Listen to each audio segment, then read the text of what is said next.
recorded, and today we're heading out for sunny Beverly Hills. It's time for BHC 2. Let's go!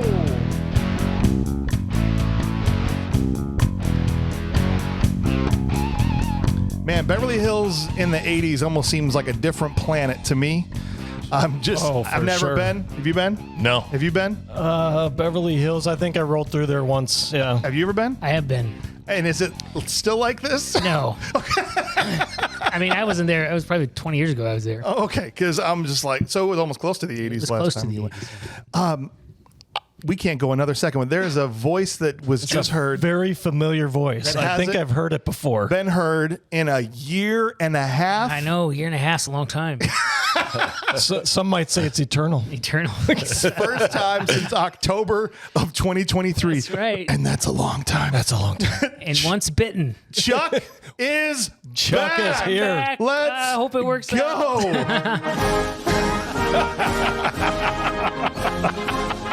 Still one of my favorite reviews of all time. That was a good movie. I enjoyed that one. good, Once yes. Bitten, Jim Carrey, the Once fake Bitten. bat. Oh, bat man, on that was a string. great movie. I was a good didn't get to be on that episode, but that was a good movie. I enjoyed that one. So that's all the fanfare we're going to have. Welcome back. Thank We're just you. going to go I'm into. glad to be back. You're back.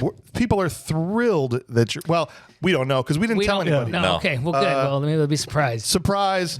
But Assuming. with all the messages We're I thrilled. get, I can't speak for everybody out there in The podcast messages. land, but I get a message on a weekly basis from people. That's Oh, the amazing. Discord is filled. I think Oh, that, yeah. that just proves something's wrong with the world. if people are pining for me on a show like this, something's wrong. But I'm glad if people like it. I'm glad to be back. There's something wrong with the Yeah, curve, I I don't guess. know. Oh, I don't know. All right. Well, hey, let's just keep going like nothing ever happened, guys. That's right.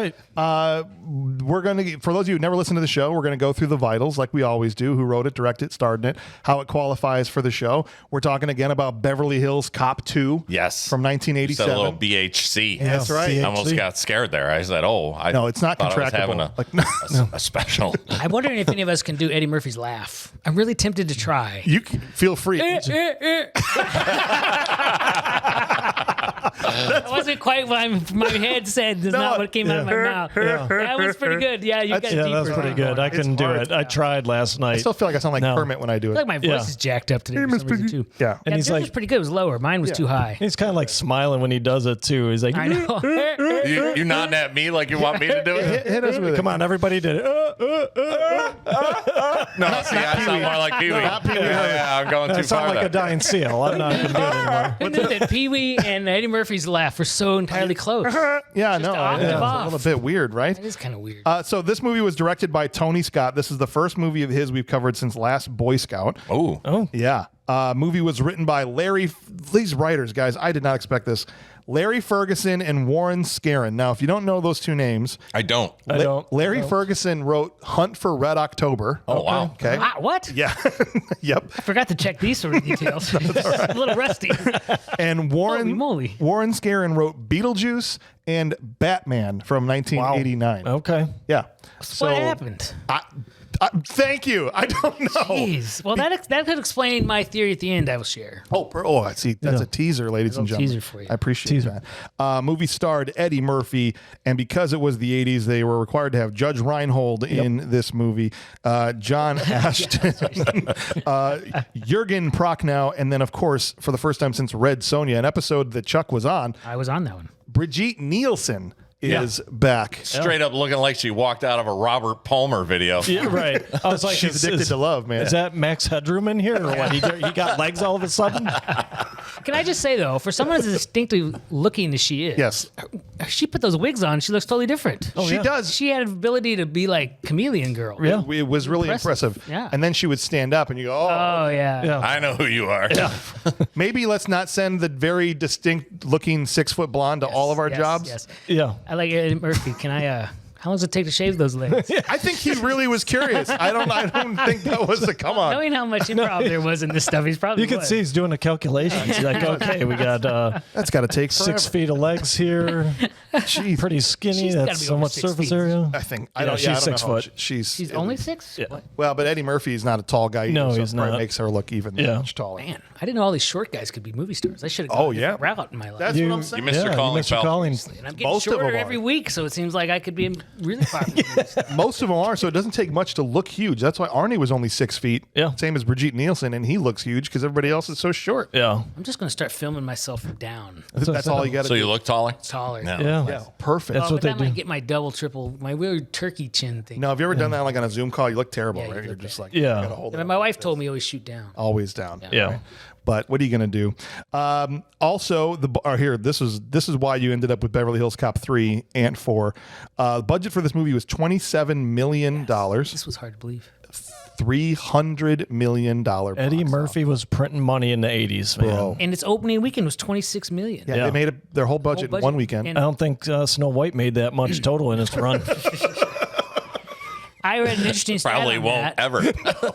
It was the biggest opening weekend gross in history, breaking the record set by Indiana Jones and Temple of Doom. And of 2024, it's the only R-rated film to ever hold an opening weekend record. Really? Yeah. Wow. Now you know more about this than I do. Yeah. Impressive. I Beverly Hills Cop 2. I could have guessed 100 movies and wouldn't have figured out Right. Yeah. which one Right. was the tops. Wow, that's crazy. Now, to I me. haven't watched the first one. I don't know if I've ever seen the first one. I Okay. thought about watching it before watching this one, then I might Yeah. probably just get confused because I'm a little It's- out of this. Eh. But maybe that one was pretty good and people really liked it and they thought, because this was only a couple years later, right? Yeah, it was really good. It's the best of the 4, but it's not like a whole lot you need to know to take into this movie other than he's a cop in Detroit. He ends up out in Beverly Hills, hooks up with these 2 other cops and helps them with a job and goes back to Detroit. Is that the whole plot Wow, of that's every weird. movie? Sounds like this movie. Yeah. Yeah, it is. Yeah, strange. Yeah. So I think the biggest problem this movie has, and we'll get into it, is it doesn't justify enough of a reason for it to come back and do another one. Right. Right? Because it's just like, we'll just do it again. Rinse and Yeah. repeat. Yeah, that's fine. The movie currently sits at a 6.6 on IMDb. And here's the thing. I think this is going to be one of those movies people are like, why is this on the show? But Yep. then when you look at Rotten Tomatoes, it's rotten on both critics and audience. That's where I had to look. I was surprised. Yeah. That both were. 49% for critics, 58% for the audience, which is big, only 2% under what the threshold is. But still, I was surprised to see the double tomato splats there. Yeah. Crazy. But Yeah. that's where we're at. But $26 million was spent on the first weekend in the 80s. Yeah. That's true. So the people maybe that revisited it since then were like, Maybe not. Yeah. Possibly. I mean, the 80s, it's like, oh, Eddie Murphy's in this? Yeah, here's my money. Yeah, You know, well- here's my wallet. Just take my wallet now. This is the most 80s of 80s movies I've ever seen. it No, is for sure. super 100%. That's why I said this almost seems like a different planet, like Yes. Beverly Hills in the 1980s. My goodness. I can't wait to get into this with you guys. And for those of you that are at home listening, thank you for being here with us. I want to let you know the different ways you can connect with the show. It is thisshowis trash@gmail.com. You can email us there or call us 262-757-8567. You can leave us a voicemail. We'll answer both of those on the mailbag. Get this, guys. We only have this is releasing on May 9th, so we really only have 10 days left in our big Patreon push. We've been doing our I don't call it a telethon, whatever. Our big 45-day push for patrons. Yeah. And we got 10 days left in that. So sign up, guys, because if we can hit our goal, the whole goal, we've tons of incredible prizes.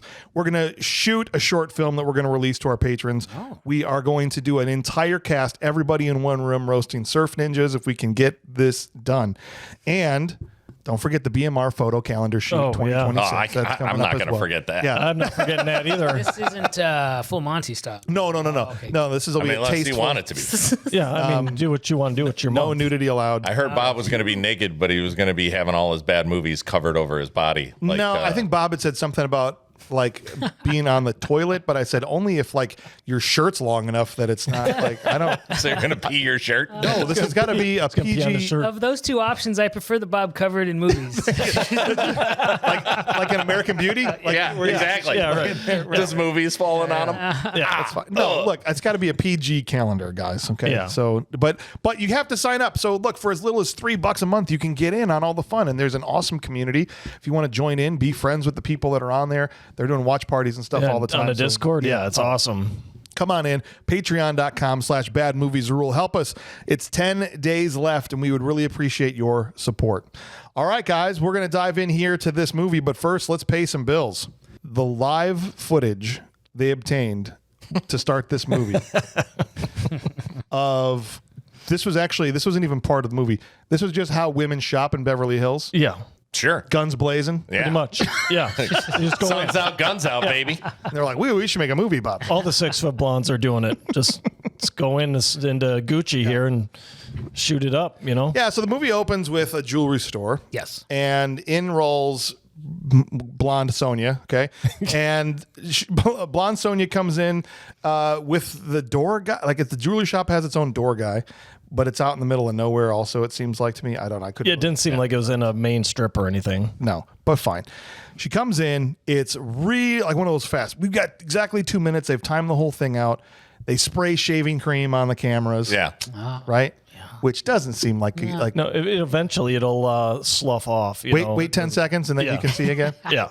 I don't know. In the 1980s, that stuff was pretty thick. That's true. If it's Barbasol, It was made out of lead, I think, in the 80s. Yeah. You had to take it off with paint thinner. If you either shave this off or you've got to take it off with paint thinner. Those are the only two ways. And to you do can't use a razor blade. You got to use a paint It scraper. was like That's the only way it works. wallpaper. You couldn't even get through it with the blade to take the hair off. It just, the hair came off with the shaving. Yeah, you just peeled it off like a mixed face with mask. Nair. Also good, Make it super easy. Nair, Barbasol. along with 2 layers of Burn skin. the hair off. That's right. I'm bleeding from the neck Why over didn't she here. turn around and go, shaving cream? It's like, that's all I had. That's what was in the It trunk. was I just don't like know. in his pocket. Well, no, they were driving down the freeway from Vegas and they saw all those Barbasol signs. Oh, yeah. There you go. Yeah. So they're like, hey, that bad guy's like, hey, that's a good cheap a good- alternative. I'm trying to make some idea. money here anyways. I forgot the spray paint. That's right. crap. We gotta stop. I gotta pee. Whose job was it to get the spray paint this time? They bust. So again, 2 minutes. They start busting out all of the glass displays of Yeah. all Yes. the jewelry. All the bad guys. There's like 90 of them all of a sudden coming from everywhere. They descend in there. They're busting out all the glass. This is when, can I just interrupt? Please, that's what. This is when I had the realization. I never thought of this before in a movie. Yeah. That a jewelry store is a really bad thing to try to rob in 2 minutes. Yeah. There's so many small pieces, and It they're in a is. case you got to reach into, and I'm like, Yeah. they're going to cut their arms. And The those- bad dudes are going to slice their arms open on all that plate glass that's cut. And there's so much glass in there. Yeah. You know they got back into the truck and somebody just had a bag Seriously. of glass. He's like, oh, dang. I think I got one ring. Diamonds, dude. I swear. I swear. He looks like, Blonde Sonia, please don't kill me. I thought it was diamonds. I just got a bag of glass, guys. It's like a horrible Easter egg hunt. Yeah, It's just, all I got was a bag of glass. You were yelling. It was too much pressure. I just grabbed whatever I could grab. Also, I need to go to the hospital. yeah. Right. I thought I had diamonds. This is all just glass. Actually, just all glass in my hand. I thought it was diamonds. Yeah, and then how come? Why do they, when they run out of time, they just and shoot all the cases we didn't get to? Yeah, I don't right. know why they did that I either. just shot them off. And the off the case. chandeliers. And the chandeliers. Yeah, Shoot shot the the chandeliers. Who needs them? the trope of shooting a chandelier down. Yeah. Right? Yeah, oh, This just seems like being bitter. Oh yeah, big time. She was mad that they had to pick up so many small items. That's Yeah. it. She's like, I hate the boss for giving me this task. Jerry, why are you taking so long? The rings are tiny. I don't want to cut my hand. Picking through. And it's a high-end jewelry store, so they're not That's just true. in a big case. They're all singular there, so you can look at them, right? They just cut over to Bruce, and he's like, "Ah!" Just somebody, his hands somebody bleeding. didn't cut. Somebody didn't think this through. That's what I think. Well, we cut over to Detroit, where we cannot show an opening Detroit montage without seeing every Ford factory and every car plate. We just did Action Jackson a few weeks ago, and it was the same thing. They're contractually obligated to film every Credit car montage. manufacturer Right. in Detroit during a montage in any movie. I do love the song though. Take down, shake Yeah. down, everybody. good. Talking about blah blah blah. Take down, shake down, break down. You're busted. Yeah. I probably, great 80s probably song. could have done without the Eddie Murphy dressing scene. Yeah, what it was did that? pay back in the end, but it wasn't worth it for me. And he's gonna come home to a fat fish, bro. Yeah. Like Yeah. a whole That- piece of Why don't you bread. put that bread in? Entire piece of the fish was like, Dude, that- dude.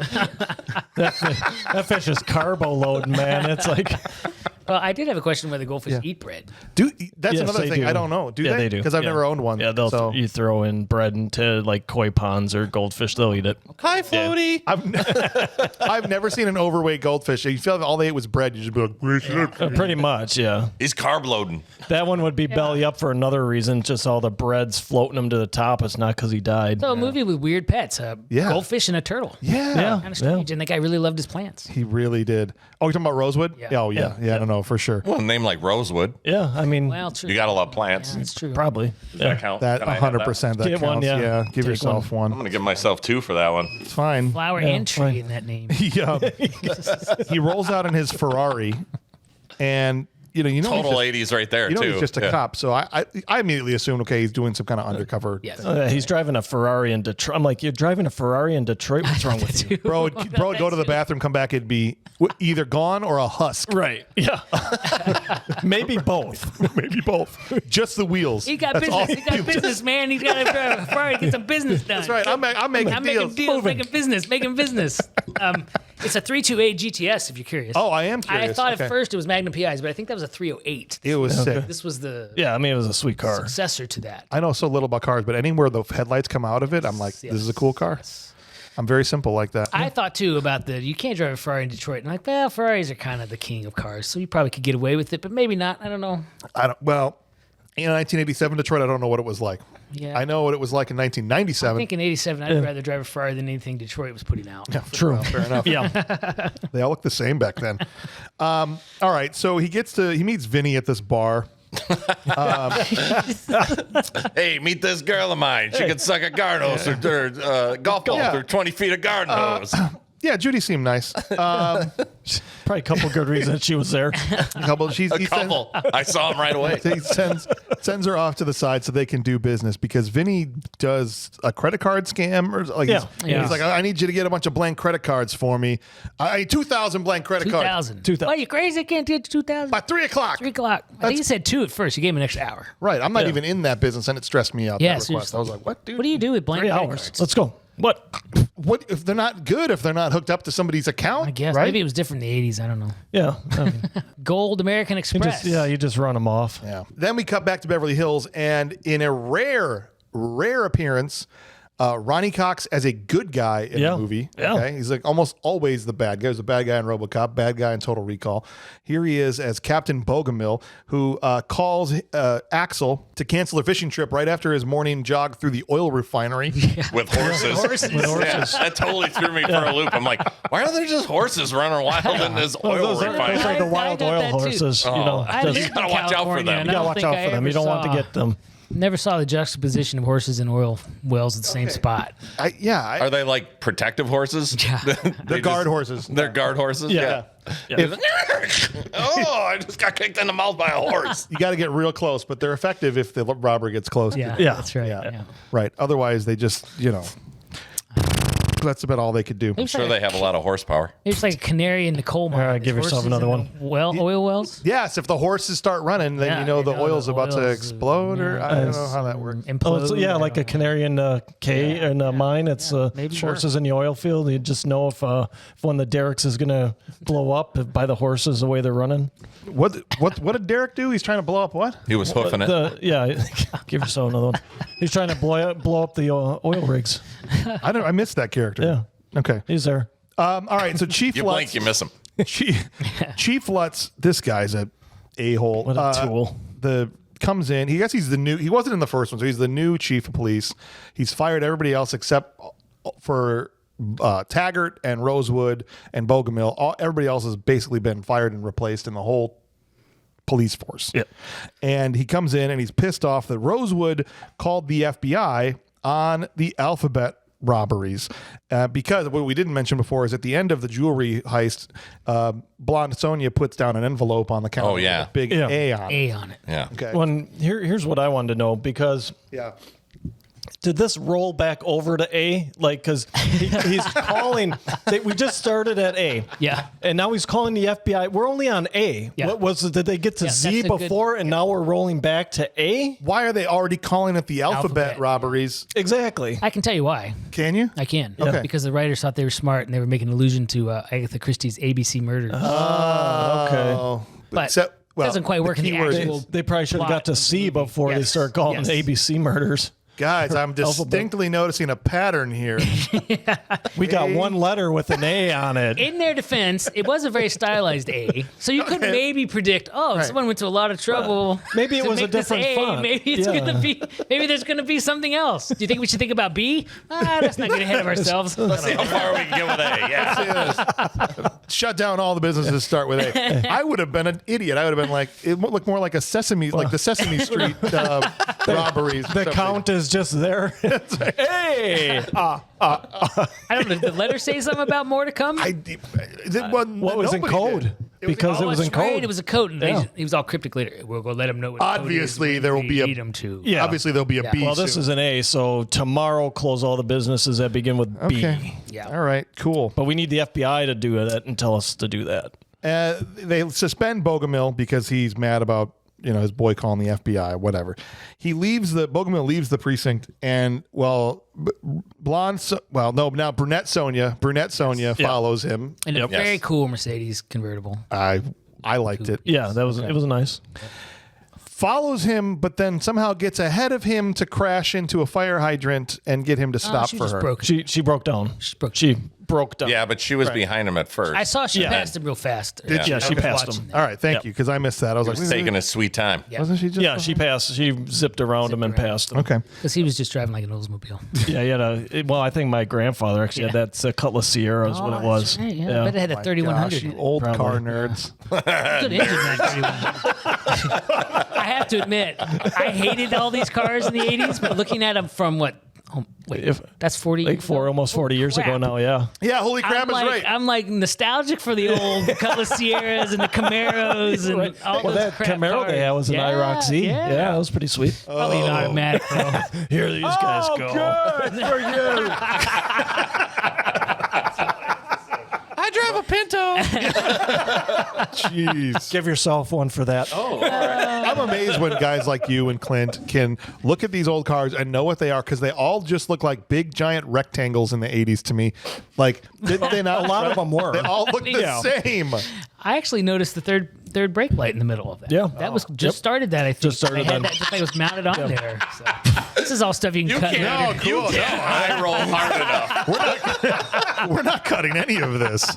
No, we're subjecting people to it. You That's got what we listen to it, That's damn it. 40 years ago. that is. I have a microphone. You're going to listen to every goddamn thing I have to say. I have a microphone, you don't. All right. Now, it's a big assumption that Bogomil's going to stop for you. I know Yeah. she's, Yeah. banking on her legs, getting him to pull over, I guess. Yeah, right. But Well, she had it hanging out the window as she was driving. She didn't have any room for the other one.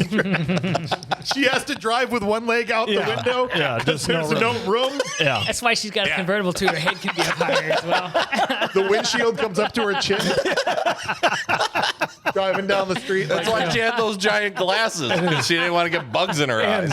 And the max headroom hairdo, just because it's got to stay in place. That's right? right. You can't have it Gosh, blowing when guys your head's halfway out the top of your guys are convertible. freaking killing me. All right. Anyway, drivers come past, and when he stops to check her engine. Drivers come past to drive by shooting. Before that, though, she hands him the B Yep. envelope, right? Yep. Yeah. Yep. Bogomil. Oh. Yeah. If he'd had a different last name, would he have been in the clear? We'd like to kill him, but we can't because his last name is Edwards. Well, yeah. We got we're- 3 more letters to We're go. not to E yet. Was it No. just they killed him just because he was the cop on their case? I think he was the think one so. jogging through the oil Yeah. refinery, tasting the that's red right, dirt or that's whatever. Yeah. That's right. That's Yep, fresh. tastes like oil.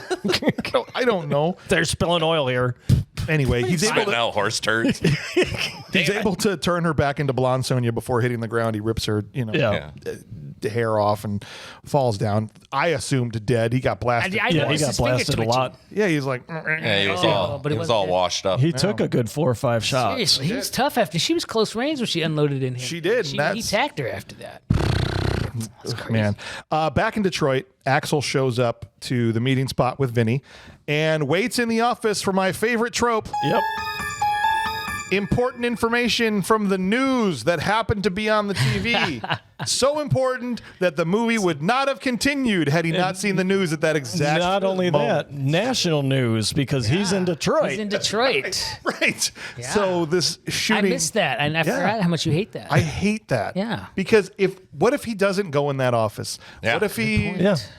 or the TV's not on, or if it's on Right. Bozo the Clown? Well, and or the whatever. guy, if he would have showed up on time, he would have never walked around the place Exactly. looking for him. Right. So to write it so flimsily like that, like just have another reason. Rosewood calls Axel because of what happened. Seriously, why Right. not? That would be easy. You know what I mean? It would have been They're easier buddies, for right? sure. Something. Yeah. Hey man, you wouldn't believe what happened. And then he's using the bad guy's phone. Right.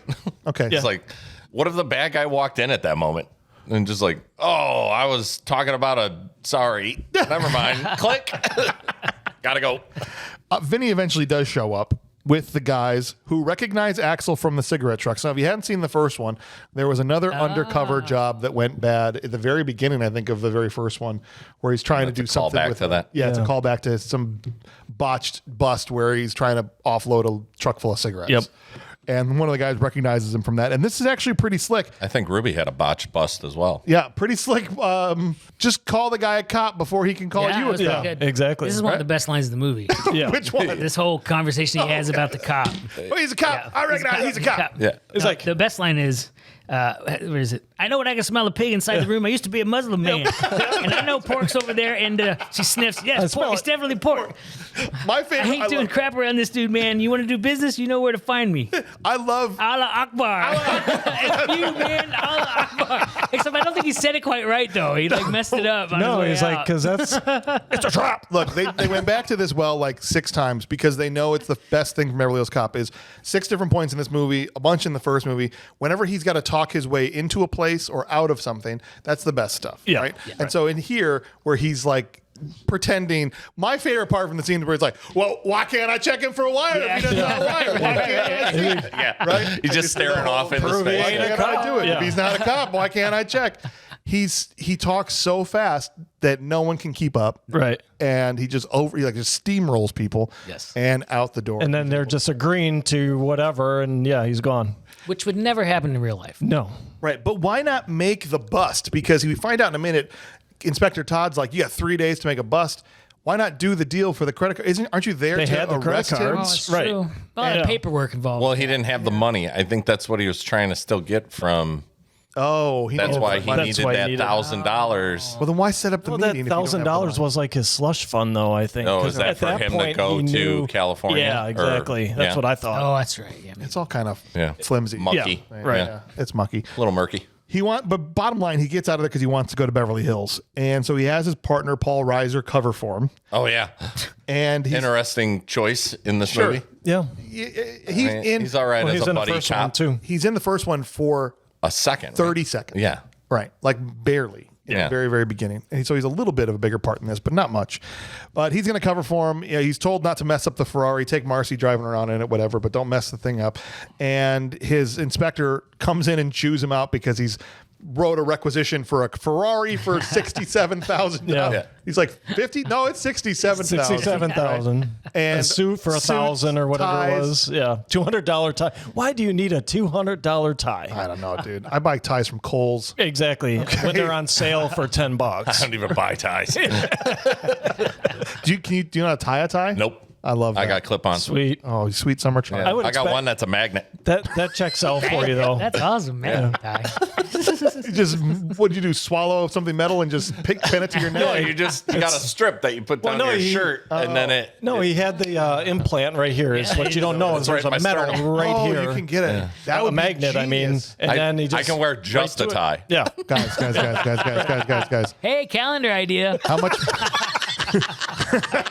That's a long time. How much money do you want to make? What a business! We just start getting people to Get do little metal implants on their sternum, Yeah. and we And can sell sell ties. magnet ties and make all the money in the world. print It's how the goth Yeah. people just Yeah, wear. you know. They dress up. Yeah. Bow tie, long tie. All, Yeah. all Bolo kinds of tie. things, Bolo ties. right? Just the front part of a shirt if you don't want the Yeah. whole thing. Yeah. Right. Like A dickie. Exactly. You got one of them magnet dickies? There is one line from him getting chewed out by his senior officer. Please here tell that- me you're gonna. Yes, tell please yes. tell me. He's like, well, I just thought, don't think it makes my dick itch. I was like, no, that was that girl down on 8 I was Mile like, that's making your dick itch. I'm not a doctor, Inspector Todd, but I Did you know he was Get a that real checked out. detective? This is the only movies he's in, these movies, and he was a real detective. he's a real Really? detective. Yes. That's genius. Yeah. And he I think plays you the can part- kind of tell. He plays the part perfectly, but doesn't seem like an actor. No. at all. No. I don't think he is. But Maybe. he did the way better tropey yelling cop actor than Chief Putz did. Oh gosh. All right, so we're back to Beverly Hills for the duration here. He meets the boys at the hospital, Rosewood and Taggart, and tells them to meet him at the station in an hour because first he needs to have a montage and drive through the city scoping chicks, and he needs at least an hour to do that. Yeah, got to. This is where we get our Beverly Hills montage. Yes. We get the girl walking her dog and Yep. In a spandex suit. Something basically the 80s equivalent of yoga pants today. sure, whatever.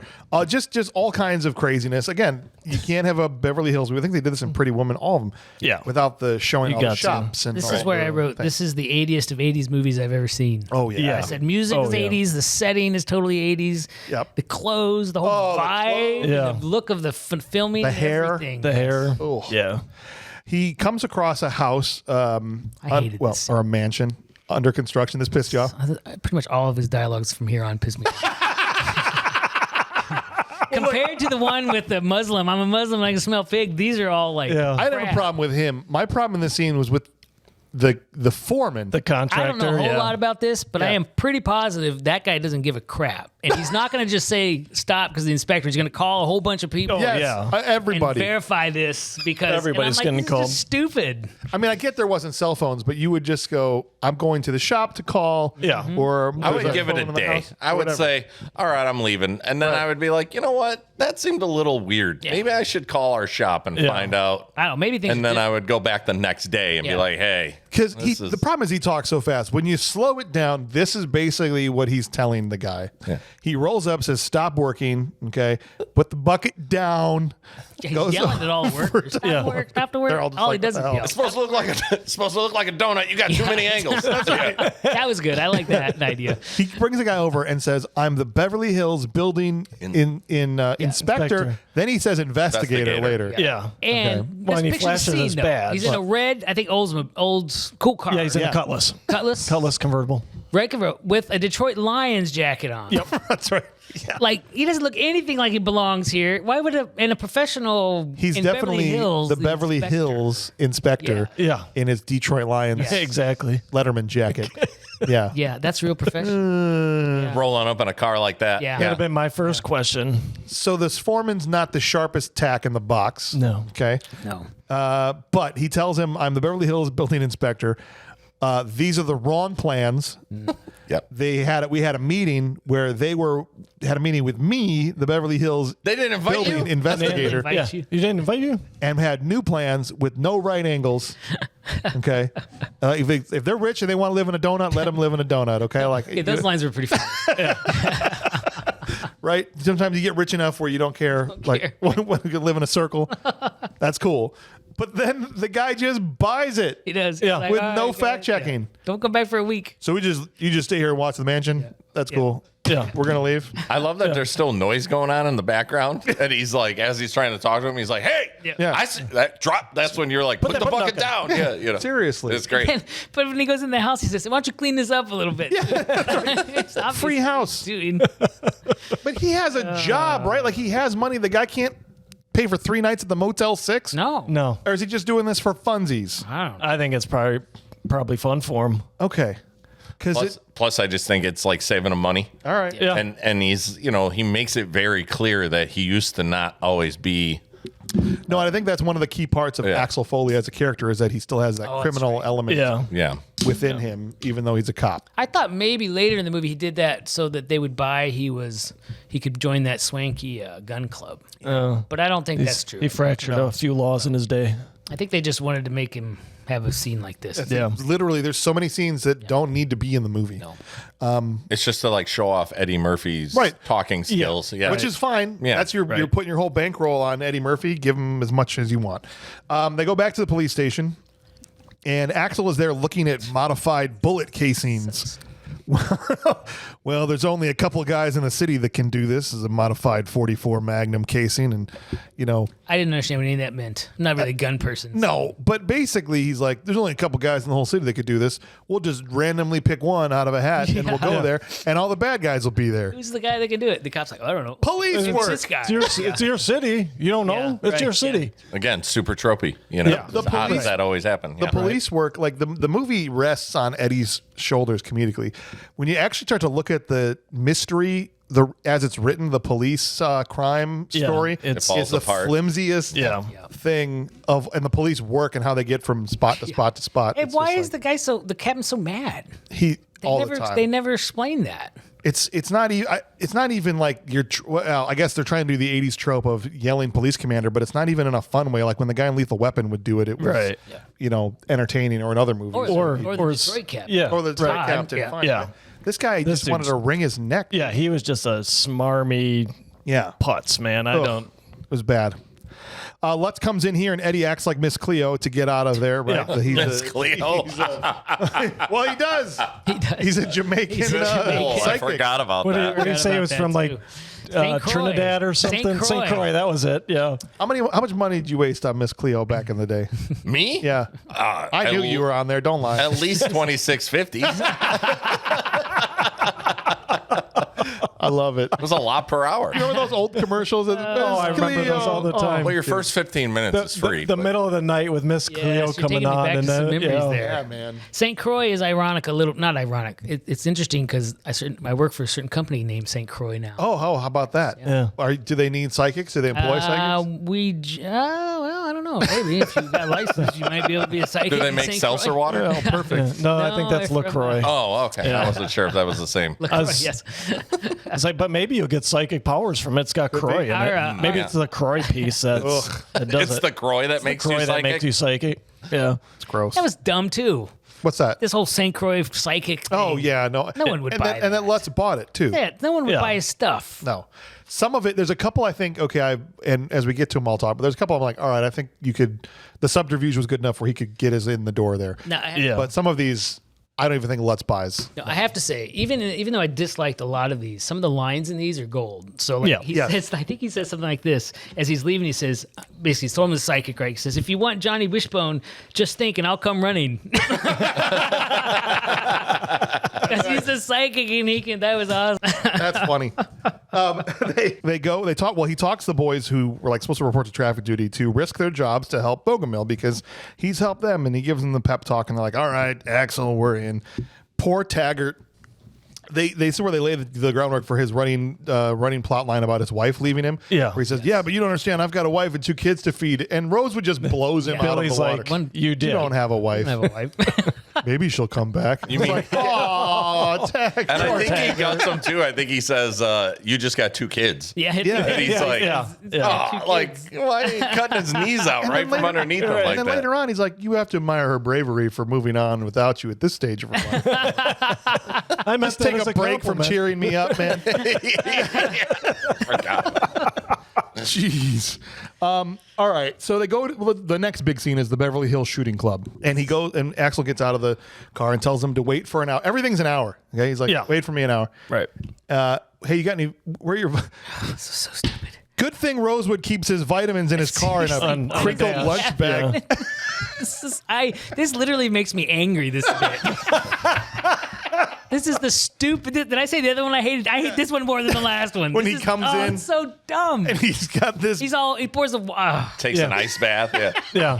Hey, Looks what like he's year's all that? sweating. I think it's funny how mad it makes you. No to be one honest. in their right mind would think that man had some kind of deadly explosive in a paper bag of all things. No, it'd be like in a case Seriously. at least. At least, At right? least don't insult our intelligence. Bring in a case or something. Well, not like, yours. At least the lady at the front desk. Seriously. I'm from the Metalux Explosives Research. I've got a sound-seeking projectile explosive, but we're delivering it in a Ziploc baggie wrapped up in a lunch bag. Yeah. That's how we You do want to take things this? And- over at Metalux. She's like, "Why don't you do it?"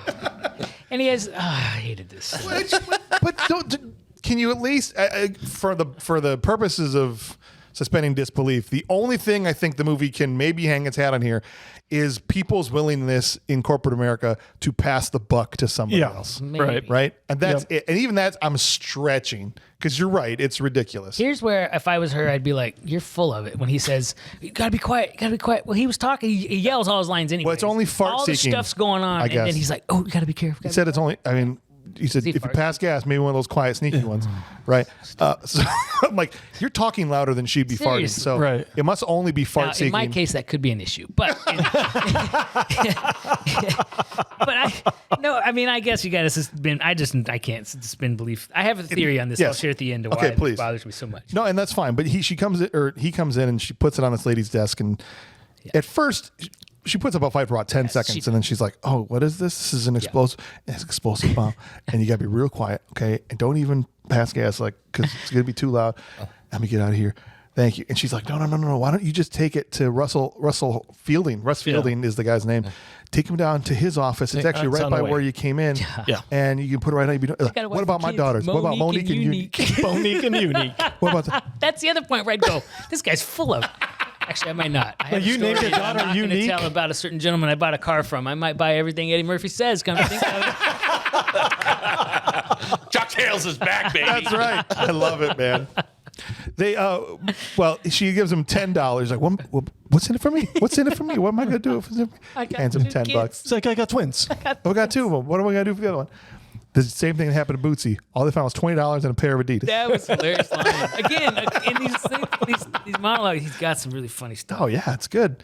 And he sneaks out of there. Now here's where the whole thing falls apart. I mean, it's ridiculous in the first place. But then he walks up to the door, just puts that stuff in the garbage, and just walks in without it. Yes. Which means he could have just walked into the gun club and Without it anyway. And he didn't need to go to her desk and do the whole sub. All he had to do, you could see the shooting cabinets from the door. Right. Like he could, this is the shooting club. Yep. And in he goes. I also want to know, are there shooting clubs that are that fancy? It looked That like was a golf. bougie. It looked like a resort golf. I think Yeah. I think it was carpeted, man. Yeah, it was. I think where they were Fancy even shooting was clubhouse. Yeah. carpeted. He's like, it's like shooting indoors. Yeah. Right, or shooting in the house. Yeah, he said. shooting in the house. Shooting in the Right. house. Jeez. All That's right. where Quantum Leap shows up. I forgot about Quantum Dean, Leap. Dean Stockwell. Awesome. Yeah.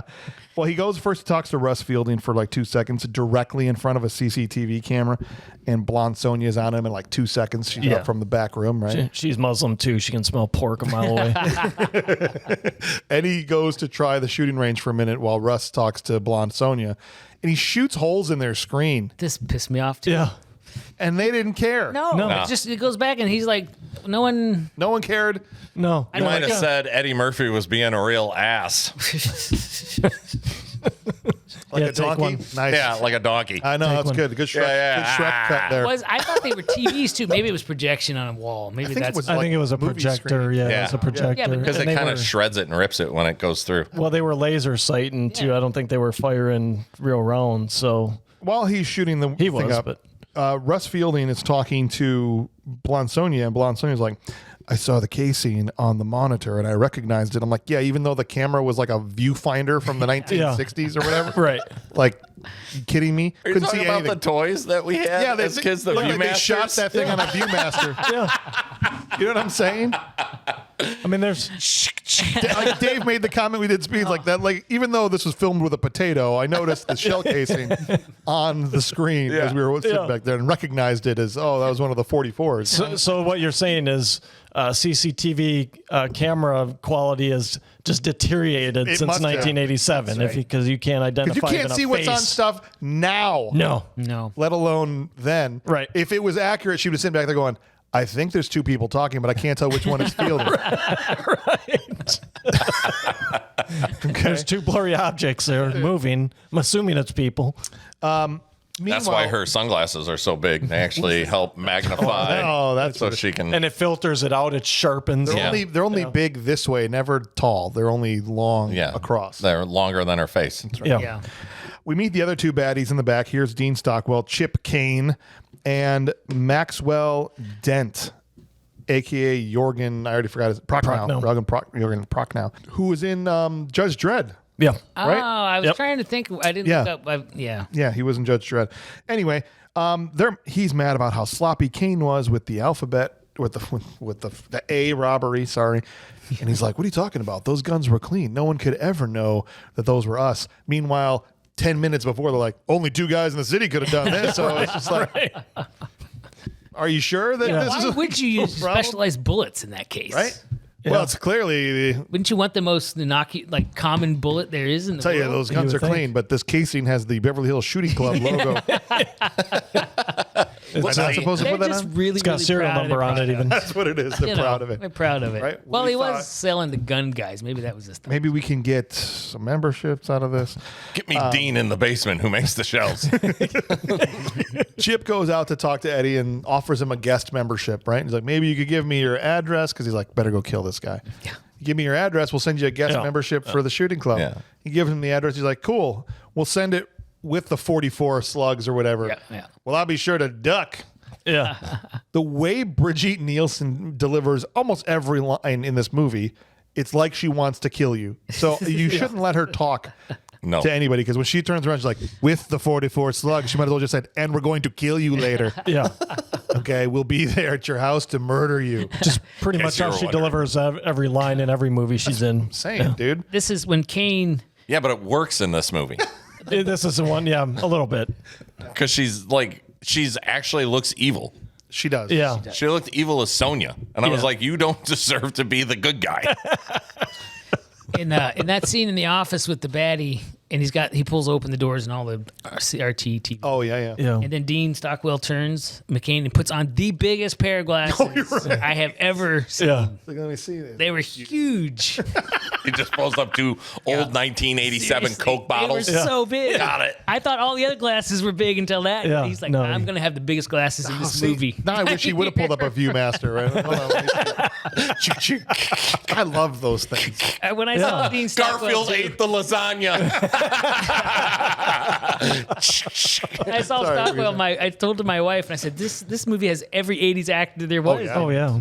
Oh, yeah, for sure. All right. He goes out to the car where the guys are sitting. He's like, hey, wasn't a 6-foot blonde reported at the robbery? Again, like I said earlier, maybe not send this very distinct looking person to all of your jobs. Right.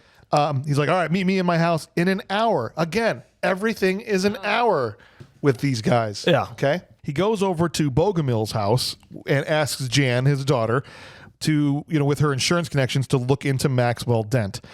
It's important, and I'm going to call you at the exact moment we need the crucial evidence, and you need to be sitting there with it in your hand at that exact time that I call you. Well, I better do it tomorrow then. Well, I better do it tomorrow. Only thing I can tell you is it'll be longer than an hour. Later on, when he calls her, she's literally like, hey, did you find anything? Boom, she's with it in her hand. Funny you mentioned that. I had it right here. It was in my dad's file. So that kind of, I'm going to break the trope button. It's crazy. Yeah. He sees, this made me laugh out loud because the police work is so hacky in this movie.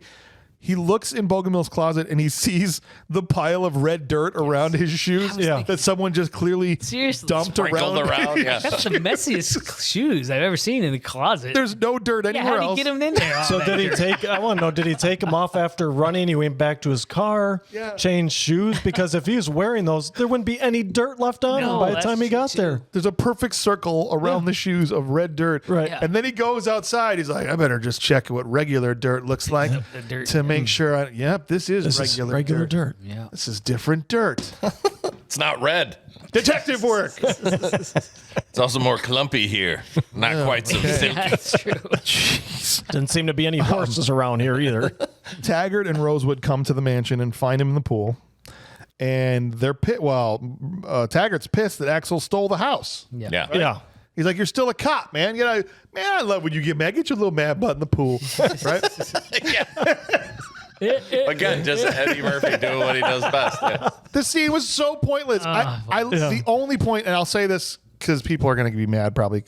The only point is to have Make more it scenes comically of with- Eddie making jokes. Yeah. Oh, I thought it was going to be because Taggart had to wear a goofy outfit the rest of the that's movie. it. That's what I'm saying. Like it's a comedy, you know? Yeah. When I say the point, whenever I say a scene has no point, I don't mean there wasn't a reason it was there. It was there to give Eddie more chance to be funny. For a plot reasons, this scene had no point. I agree. Because the only thing that happens is he goes there, he falls in the pool, puts on a golf outfit, and they leave. Yeah, you go find. Is that the whole point of the Rodney scene? Dangerfield's closet and Right, upstairs. You get a free bowl of soup with that hat? No, it looks good on you, though. no respect him. You're a terrific slouch, Judge. To go to, ultimately they leave, and they're followed by some assassins. To go to Club 385 in the middle of the daytime. Yeah. It is daytime. That's right. When they go. Beverly Hills, man. Party never stops. Rich people can do whatever they want. All right, cool. And the way they get in is he convinces the maitre d' that if strip clubs have maitre d's, whatever, he was certainly didn't look like a bouncer, but regardless, that Taggart was Gerald Ford. Yeah. Yes. Yeah. That's how they get in. It's without the makeup.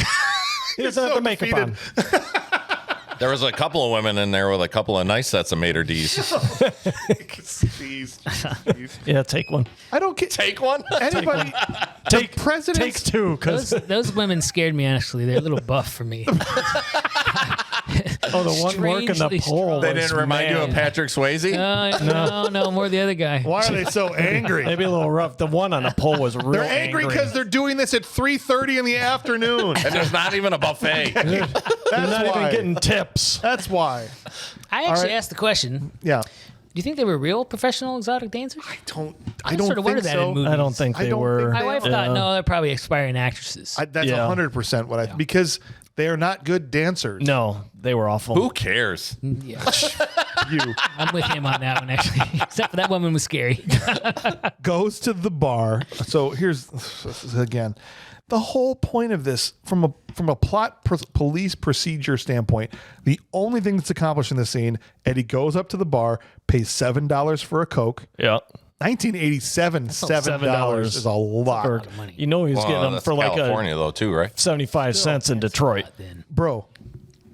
That's like paying $14 for a Coke. Yeah. Now, Probably Right. more than that. I feel like, which I would Probably. never pay. I think you pay that at Brewer Stadium or Yeah. Lambeau. For Maybe. They're about $10, I think, and that's for the souvenir cup. That's why I stay at home and watch.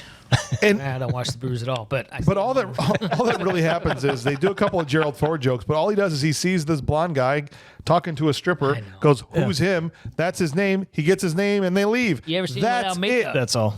That's it. Yeah, it was dumb. Thaga, what was the guy's name? I forgot even. Thumbelina. I don't know. Thumba, not going to work here anymore. They're not going to work here anymore anyway. Thumaloose or something like that. Right? The stripping was vital to the plot. Okay. Yeah, That's It's an well, 80s it's an movie. 80s movie. Deep 80s movie, You you needed gotta have it. Do you boobs think it in was gratuitous? Or do you think it was purposeful? Because to me, I thought maybe the stripping of the clothes away represents Taggart's marriage being stripped away from him and That's his deep, journey man. through That's that. deep. That's That's through deep. that. That could be. So, I'm It just could be that trying- underlying. Bless you for trying to give it some, Yeah, some gravitas and some depth. yeah. A little. I had some gravitas in my pants. I'm just trying to make an artistic reason for it happening. No, it's 80s and needed some boobs. it's That's 80s, all they that- did. That's in just there. strictly 80s boob roll. Okay, Yeah. fine. And you certainly can't have a cop movie without them doing Right. it. No, but this could have happened in a restaurant. Like Yeah. it didn't. There's no reason except for No reason. except for the it being in the 80s. Yeah, Yeah. right. That's Right. literally. And That's cops 80s are rule. tough, and they like to look at naked women. That's on it. poles. Yeah. That's it. aggressively dancing on poles like she's going to break every man in that Yeah, place. she was hulking out. Yeah. As they leave, they are shot at by these bad guys in the cars. So they roll up on them. Yeah, and the Camaro, the IROC. Camaro, yep. IROC. The IROC. These guys are horrible shots. Yeah, it No, was terrible. It's the very, very poorly planned drive-by shooting. They should have gone to Compton and got some guys. Hey, You know, you live in a place where there's a lot of professional drive-by yeah, shooters. I mean, Well, you got to think. You got the gun, and then you got to spend 20 minutes trying to roll the window down with the little. yeah, man. crank. Drive-bys were a lot harder when you had the crank. that's why it was only down like a quarter of the that's way. right. That's as far as he could get it down. when you got to just reach out the top to shoot. It's hard to be Yeah. accurate. Which one Did you of those notice that? 80s He bumped the roof before he got out the window. Which one of those 80 rappers was killed in drive-bys? Oh, well, there's a ton of. Well, a lot of them were 90s, but Yeah. still, you could have probably found. You go 20 minutes. You want the job done right. You get the right Yeah, people get to the do right it. guys. Not Tone Loc. Not those dudes. They could have found Vanilla Ice was there at Yeah. least during Yeah. 1987. Yeah, sure. Probably. He might have been. He said he could, he'd grab his 9 when he needed to, and Ice That's Ice right. Baby, In his right? 5-0. In his 5-0. That's what they should have gotten. They Yeah. should have dropped that 0 and got with the hero, man. You know what I'm saying? We need you to come take out Eddie Murphy. You listen to rap What? music? Who's that? The guy that laughs like the donkey. You listen to rap music? Yeah. Yo, baby, yo, baby. That's right. Stupid. As they leave. Here's what's funny though. After they botch the shooting, they try to get away into a full parking lot. Yes. And then they have to back out and get out. It's so and all those guys embarrassing. are shooting at him, too. You might like, get away.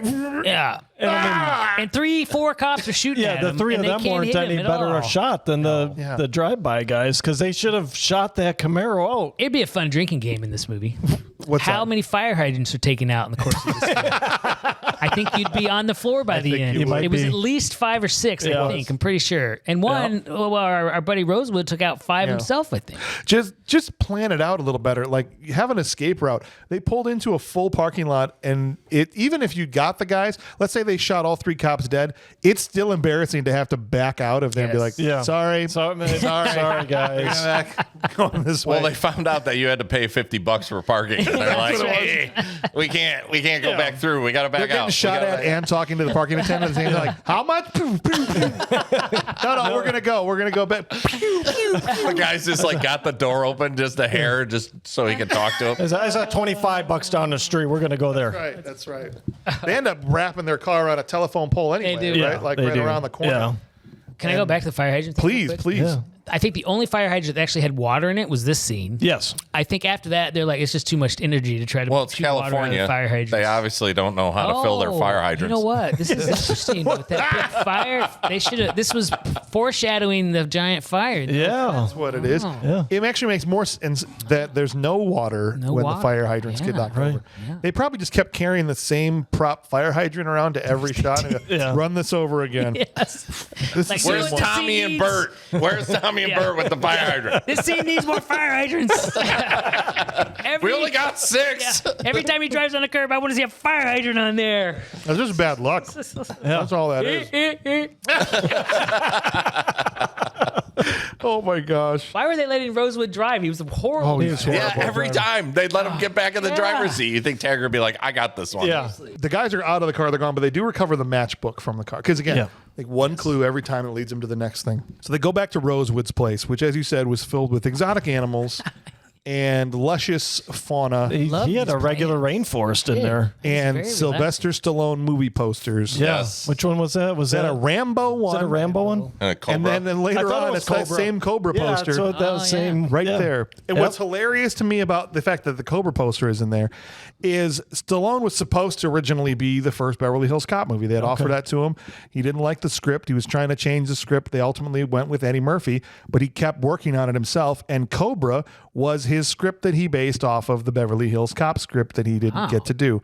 And so that was the alternate Beverly Hills Cop movie. I might have to watch Cobra. I bet it's better. And so the fact that, well, easy now. Was But Brigitte Nielsen is also in that Yeah. movie. Is she? Yep, she is.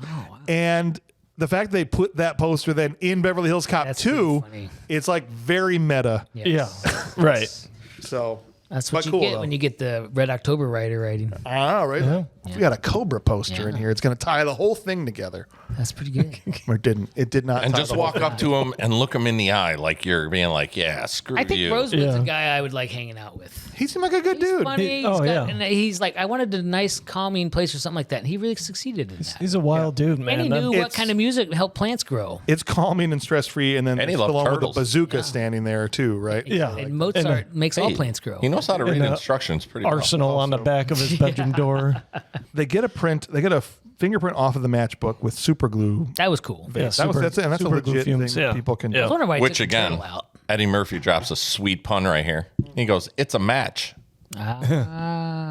Very nice. Give Eddie Murphy one. Oh, I'll give Eddie Murphy one. Give him one for him. Turtle scene about was a male was stupid. Oh, Yeah. yeah. You know what I thought? Does it have a dick? Madeline knows. So Madeline went through a phase where was about a month or two where he brought up turtle sex on a regular did. basis. Wow. He Yeah. was obsessed with. He just couldn't wrap his head around like how does it work? How did turtles Did the have shelves sex? get in the way? You would think they would have to. I You suppose know, you could probably Google that. he could he Google did. it. That's he what didn't sent him want down the rabbit hole. He didn't want to mess up I his. would guess there's a Reddit thread about turtles. There is. Sure, there's a couple that suffer from reptile dysfunction. Go to Reddit. Yeah, take one. Go to reddit.com/turtles Turtles. NSFW. Yeah. / dicks. No, don't no. Jeez. I was reading some stuff on that. On turtles? Oh, did you do a deep dive on turtle just dicks? on IMDb. Oh, okay. Please. And they said it was a female turtle. So no, the answer is no then. Yeah.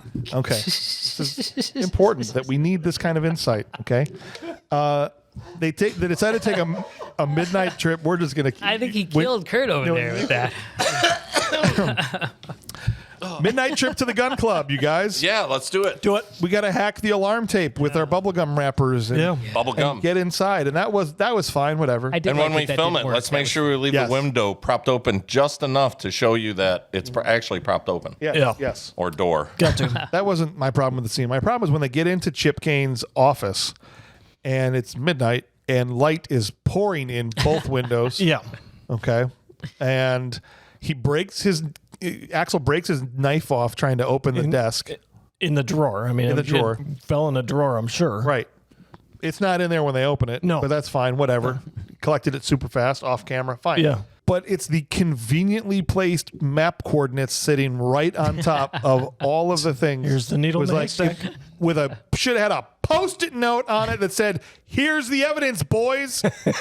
No problem. No need to ransack the office or look any further than this because here's the map coordinates to the next place we're going to rob." Yep. Jackpot.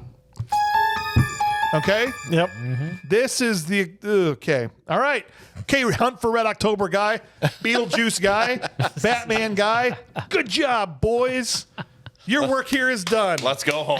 Cash that paycheck. The other thing I was thinking about that is if you know the actual address, why are you using map coordinates? Good, Why not just say Elysian Club? I don't know. Or whatever, right? They go back- 448 Because it's supposed to all be in code. Everything they do is in code. So that if you put the geo coordinates on there instead of the address. because I just took those coordinates and put them in 1987 Google Maps. Yeah. And it It's spit there. out the address. I was like, I can't do that today. It probably would have been MapQuest at that time. If you had given me map coordinates today, I wouldn't be able to find anything. Seriously. It took 3 days.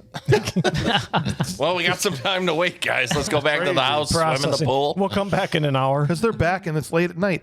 And this is the other thing that doesn't make sense because as they look at the address and like city deposit, oh, that starts with C. Well, then we got the next place they're gonna rob. And I'm like, isn't it still the middle of the night and you're not able to get there before the robbery happens? I would think. Because it was a late night visit to the gun club and back to the station when no one was there to look up this address.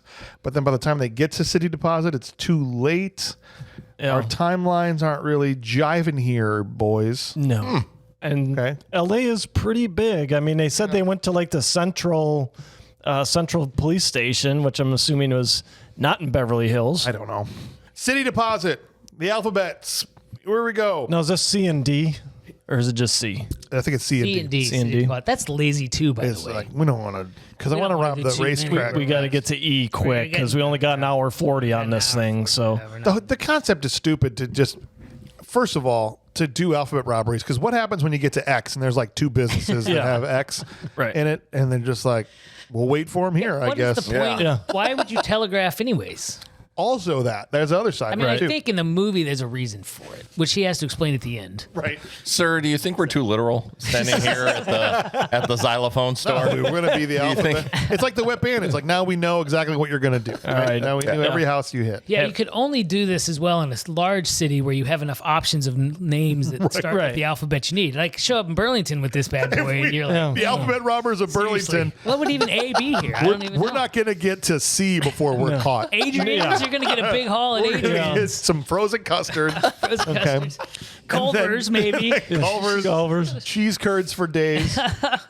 and eventually we'll just put the police outside either every smoke shop or auto parts store, and we'll get them eventually because that's all we got going in right, around right, here. right, right. That's what I'm saying. Yeah. Burlington Coat Factory is Yeah. hosed. Like we're going to get Yeah. them with B. Yeah. It's also the name of the town, so we could really just rob town hall. Just a Yeah, note, right. Burlington Coat Factory is not housed or founded not. in this Burlington. It's not. No, it's nothing to do with us, sadly, or thankfully. If you hate them, I don't know. Who has strong feelings about Burlington Coat Factory? I hate that place. Somebody out there does. Somebody I does. like They cruising do. Them. Fun It's an fact. interesting Place. They're fine. Really they've Fun gone fact. down over What's the your years. fun fact? Mummerman's coat comes from Oh. Burlington Coat Factory. Look at that. All right. There you Trench go. coats, That's awesome. 80% off? there were. Yeah, nice. The bad guys are wiring the ceiling to blow above the money room at the city deposit. Must be rats. Clear up the there, hole. I They guess. just I don't kind of know. just pull their feet out. Yeah. Giant That concrete looks kind hole. of dangerous. All the concrete Because it and was. feet fall. Yeah. Just That's right. This 6 severed feet and a pile of concrete. Hey, whose Nikes are these? How are we gonna get out of here? Whose foot is this in this Nike? I don't know. Toss that aside. It's a nice Nike. They blow the roof. My favorite shot of the roof blowing and them all piling into the room is the armed security with gun in hand in there, just watching all these dudes pour in.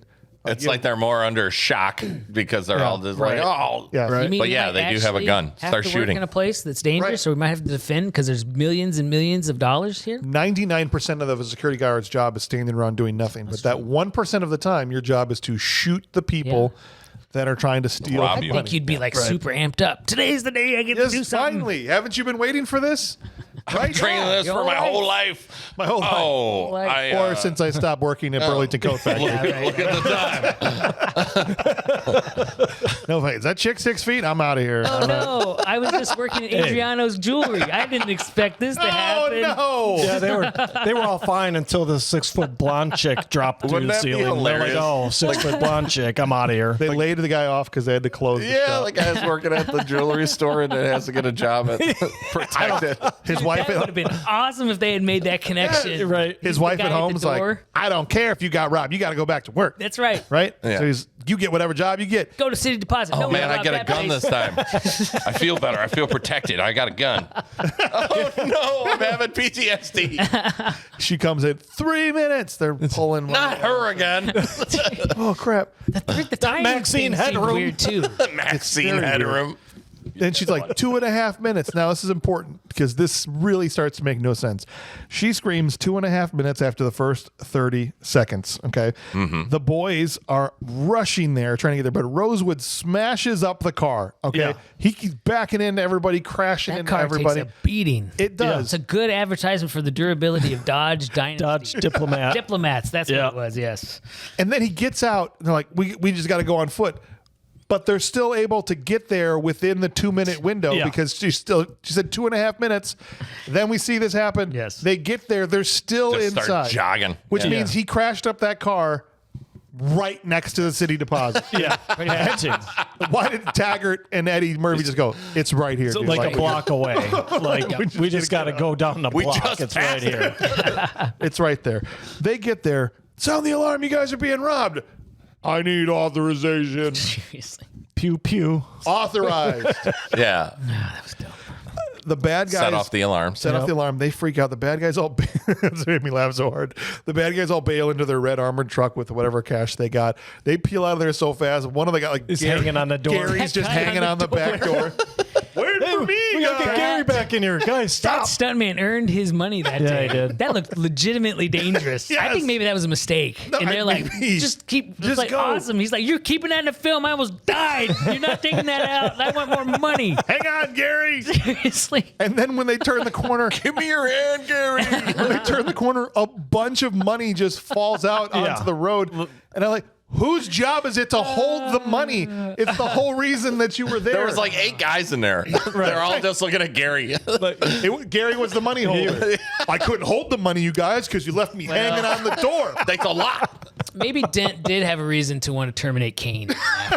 Maybe it was legitimate, not just bad guy. Like he reviewed his cases and he's going, you know, you had a lot of energy and a lot of, but you just terrible. the You had execution of our chances. plans was just a bit short. It's and awful. Gary's wife was all over me yesterday. That's right, he was. You know, Gary's got 5 kids. You got can't leave 5 Gary kids. like that. You can't. You made him the money holder, and then you left without him. Left Almost. without him.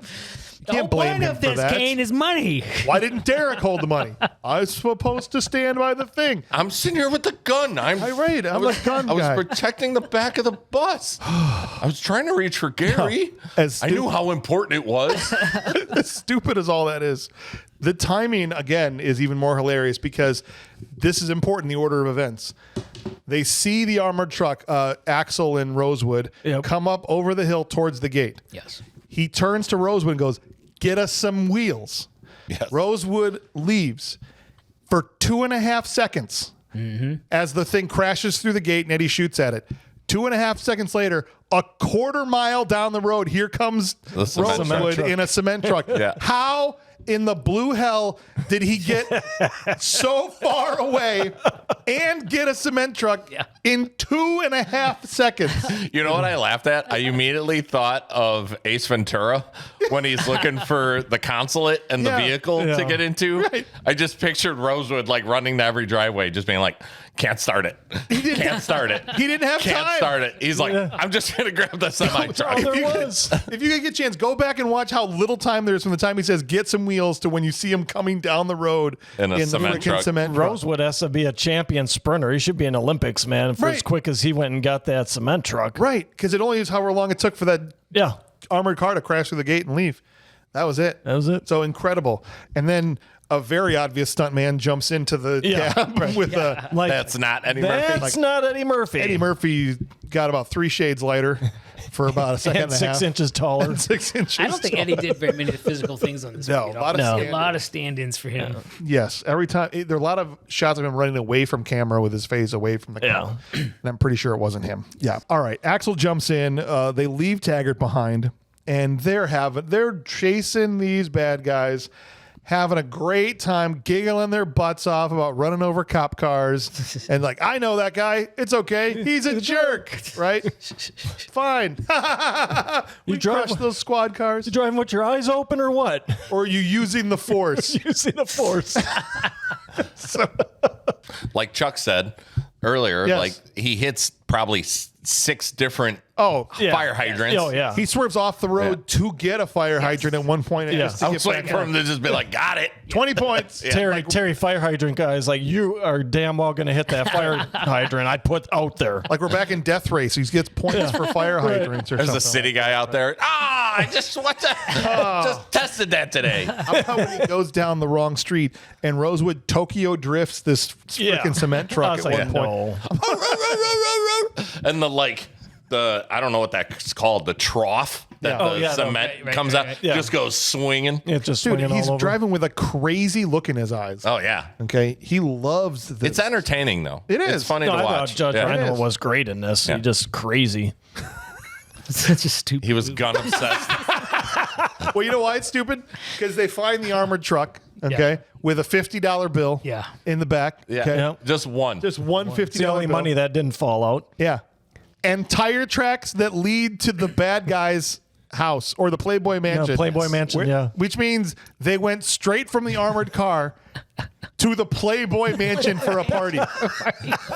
That's the plan the whole time. I don't know. I mean, wouldn't you? They didn't plan to be in this car chase, I'm assuming. Well, this took too long. We got to get to this party. We gotta right? get straight there. Hef said be there at 2. So is Derek and Gary and all of the other guys like they're hiding there. under the catering tables at the party, or where did Yeah, they They're all all dressed in the SWAT gear that they were all wearing. They're hanging out in the grotto pool. That's what it was. Got their feet in the water. Derek, Gary, go upstairs. Hef's got clothes for you. Just go change. what it is. I got a couple fun facts for you from this movie. Oh, please. So, the trope of commandeering a car, right? Taggart, Yes. right? Oh, yeah, 100%. Yeah. I actually thought to myself, can you actually do that? It is legal for police officers to commandeer a vehicle if necessary in like certain situations. Really? Yeah. Interesting.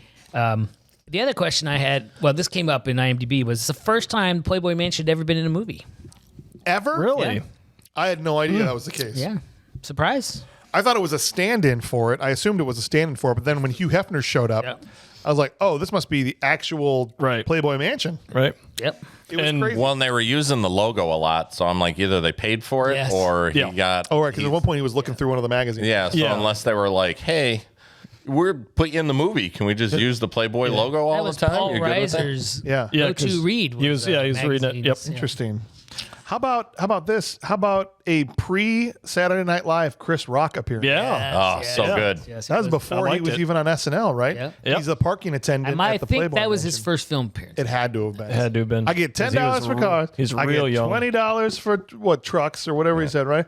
What am I supposed to do with this? He's like, here's a 50. Hand him the 50 from Parking next to a limo. the armored car. And I'm disappointed we never see the truck again. Never ever. No, it's gone. He actually went and parked it somewhere. I think he left it at the Playboy Mansion. Hugh Hefner's going to come out the next day and be like, why do I have a hell He of a parked party? it, It but wasn't he's out like front when they left. They got grinding in the gears. Commandeer car. I guess we're in the trucking business now, ladies. That's just like, well, we got to finish that patio. So got cement here. I don't Playboy really, Cement, where we love to make it hard. I don't particularly give yourself support. one. I don't particularly support Playboy and what it stands for, but I have to say, Yeah. I was surprised at how tame the Playboy party was. Yeah, I would have figured that Considering- would have been the spot, not the yes, 385 yes, Club yes. where all the Considering boobs the would have been movie, hanging out. I was very surprised. Yeah. At that. Yeah. Well, Hugh likes to keep it tasteful, I guess. I suppose. Classy. I Keep don't it classy. Like, first time I'm in the movies, maybe we should just Yeah. keep it. And where's the pool at? Yeah, I'm here to clean the pool, right? It was clean yesterday. Well, Yeah, well, it's dirty today. Yeah. Somebody, There's Again, unfortunate another incident. lady at a desk, Yeah. just sitting as soon as you walk in. right? So you have is there a reception desk at the Playboy Mansion? Is that- Apparently. yeah. Yeah. Cart in Never the been pool. there. I don't know. That's probably back when Hugh still had to work. It wasn't wearing his supper club robe. Yeah. He He was spots in a suit. blonde Sonia and Maxwell Dent at the party, and he walks straight up. He has no chill. He does No. not care. Yeah. There's this is this great. bikini volleyball game going on right here, and this dude just drunk dancing in the middle of the volleyball game. He didn't know what planet he was on. Nor did he care. He don't just think he came was out of the house doing the line. I mean, he may have had some alcohol. Yes. But my guess is he's had a few other things. Yeah, going probably yeah, right. he's a little. He little walks bit of right coke. up to Max and he, Max, like in front of everybody, and then even Hefner comes over like Hef, what's up? Max kills cops for a living in front of This is a gun runner. everybody, outs him, Yeah. and Hugh kicks them both Yes. out. Yeah. Right? And he's like, well, you don't understand. I'm a big contributor. He's like, and we appreciate it and goodbye. Yep. And I'm like, a big contributor to what? To Playboy? Would you No, buy a it lot was of money for buy a lot of issues? Yeah. What was it like a some charity. earthquake relief or earthquake, something? that's right. Okay, because I'm like, my Uncle Frank was a big contributor to Playboy too, but like I think they didn't invite him out to any parties. I was so confused by that. I'm a big contributor. Yeah. Like, I've bought a lot of issues. I've gotten every calendar. I don't know. That's why I was just like, what? I feel for your Uncle Frank. The earthquake thing went right over my It was on the head. banner. It's on a Okay, banner. all yeah. right. There's a lot of huge cracks. You understand that without that context, it'd be a very confusing line of dialogue. Yeah. Okay. All right. Perfect. They all get kicked out. They get Max's wallet. He pickpockets him while he's there, and sees that he has an accountant in there. And this is where they're gonna run his name. And they realize that he's got this car. It's all a big setup to go shake down Gilbert Gottfried. Yeah. Okay, who's his accountant? Worst accountant ever. Why? He was such an idiot. No accountant would buy any of that stuff. Oh, it's my wife's car. That's her Be car. that guy, he'd be lawyered up so much. What if you had something in this hand and it made you just forgot about what was in He this works for an international drug runner and gun runner of all things. They literally have guns. They kill people for it. He's Yeah. not going to just walk into his office. That's exactly what he does. He's going to have all kinds of security and lawyers, and he's not going to do nothing. He goes in and says they're there because of unpaid parking tickets, and it's for his wife's car, which they figured out he had because of they had run the plates. Was it legit? I wasn't ever sure if that was like legit. No, I mean they legit looked up that car. I don't think They had the parking plates. tickets were. Yeah, they had his plates. The parking tickets were not Yeah. legit. And I got to use your computer. Yeah. Slides him No. $200, wasn't it? It's super secret, right? Yeah, and he gets him $200. Maybe there's something in this hand. Yeah. Well, let me forget about something in this hand. like he'd be like, this is more interesting to me over here, Like, right? I'm getting off light today. I'm malting. I'm robbing you. He has to go onto the computer to access the police files through the 1987 internet. Yeah. Right. Yes. To delete On the tiniest computer, but still big. Yeah. It's like the What? tiniest screen, but the Yeah. biggest What? computer. Yeah. Well, that's accurate. Okay.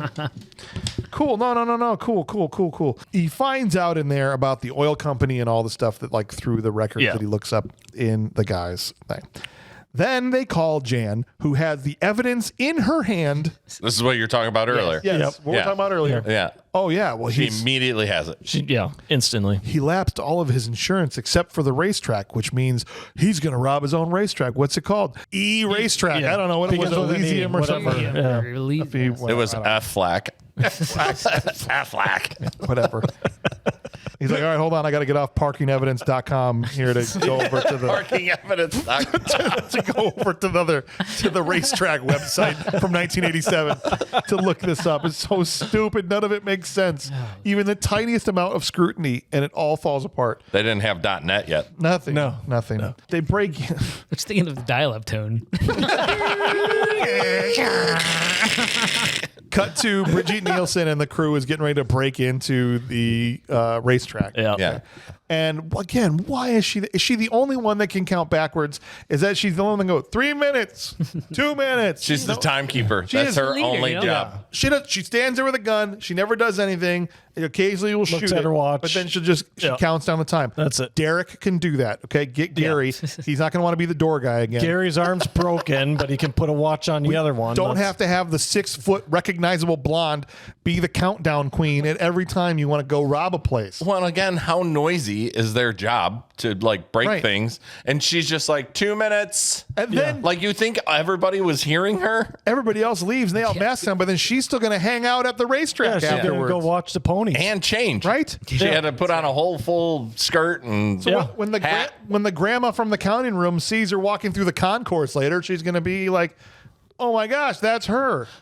she wasn't wearing a dress earlier. What's but the point of the it countdown? looks like Is that her. from like response to the police or something? Yeah, Yeah. they've timed it all out or something. Whatever. It Makes is. them look smarter than they are, I guess. I think you're right. Well, they kill Kane during this robbery because they're tired of his Well, incompetence. Yeah. and they're also setting him up, framing him. Right. Yeah. There will be no F crime.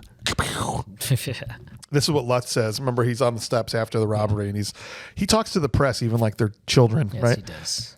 That you don't understand. This was the guy, and now he's dead. See, there His will name was be. Carlos. That's Charles.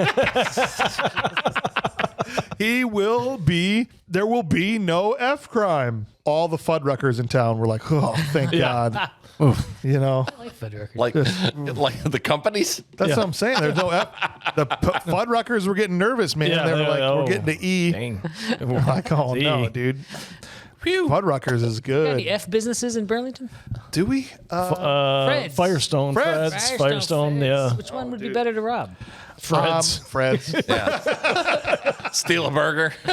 Fred's. I tell you what, Fred's prints money. Yeah, they do. I like Fred's. Good food. The horses. This is by no means advertisement for Fred's. But if Fred wants to throw some money our way, They're walking around the back of the racetrack, Axel and them, and they're trying to look for clues or whatever. And this is where he sees the red dirt running through the water. Yeah. And he goes over to one of the horse guys. He's like, where are the horses?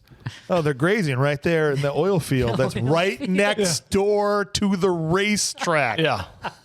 Grazing in that oil field, that's nothing but red dirt. There's no grass whatsoever. Oh, they're just over there eating. They're just eating the red dirt. They're in over there. California. I think it would have been best if he was just like, Como? where were they freaking out about his switchblades too? Was that Oh, somewhere? they Taggart see- was rolling because I think they were illegal.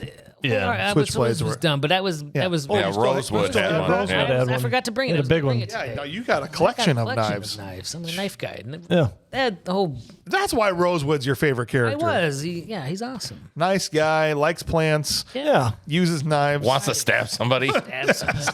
Drives crazy. Very stabby. Loves turtles. They go over to the oil field next door, and Would you look at that? Convenient. I don't see any oil. I see trucks. With U.S. Army surplus or U.S. Army stuff Yeah. sitting out in the yard. Yeah. Air Force and everything else. That's where they load up oil into these boxes Yeah. and they ship Yeah. it out there. Right. Okay? That's right. Who knew? You just pour it straight into these wooden boxes. It holds it really well. Yeah, let's put it to a highly public place. Our Yep. secret gun running. Only the horses know. And we'll let the horses from the racetrack graze nearby. Yeah. And there's a pile of, when they sneak up, there's a pile of red dirt. There's no red dirt anywhere else in this parking lot, but there's a pile one just for Eddie to go, yep, this is the place. Yeah. Red dirt. This is the red This, dirt. this tastes like the same dirt that I found in the closet. A little bit of manure in here. It tastes yummy.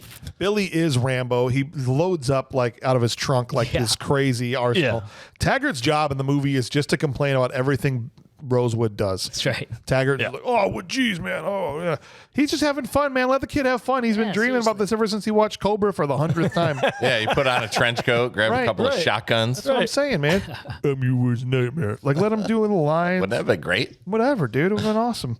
They go down there, and you had brought this up earlier. This is the most complicated way to knock a bad guy out, maybe in film history. Do you like rap music? Yes. Right? That whole thing. Why would you even do that? I don't get it. No, right. You start making him rap. What is it? Yo, baby, yo. Yeah. And then they knock him out, like, just knock him out. It's like, oh, baby, oh. So that I don't have to suffer through that. Like, I don't know. Yeah, I don't get it. you know, cool. He's not going anywhere. You got a gun on him. Nothing.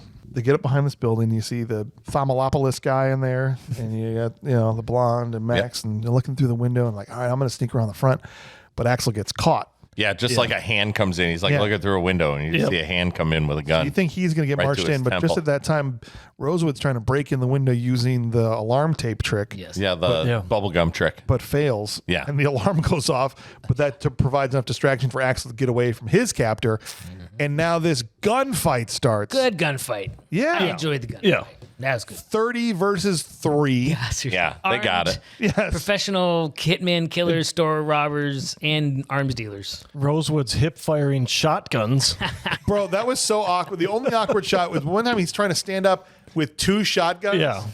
And he's like flinching. Yes. Trying, like he knows it's coming. Yeah. Bro, those things would fly back out of your hand. Oh, so fast. Which still so looks fast. great because But still looks great. he looks like he's trying to be a badass, Yeah. but he's not. No, you know what's badass and is it him, looks so great that he's not. is him accidentally full court shotting a moving truck with a rocket launcher. Yes, that was great.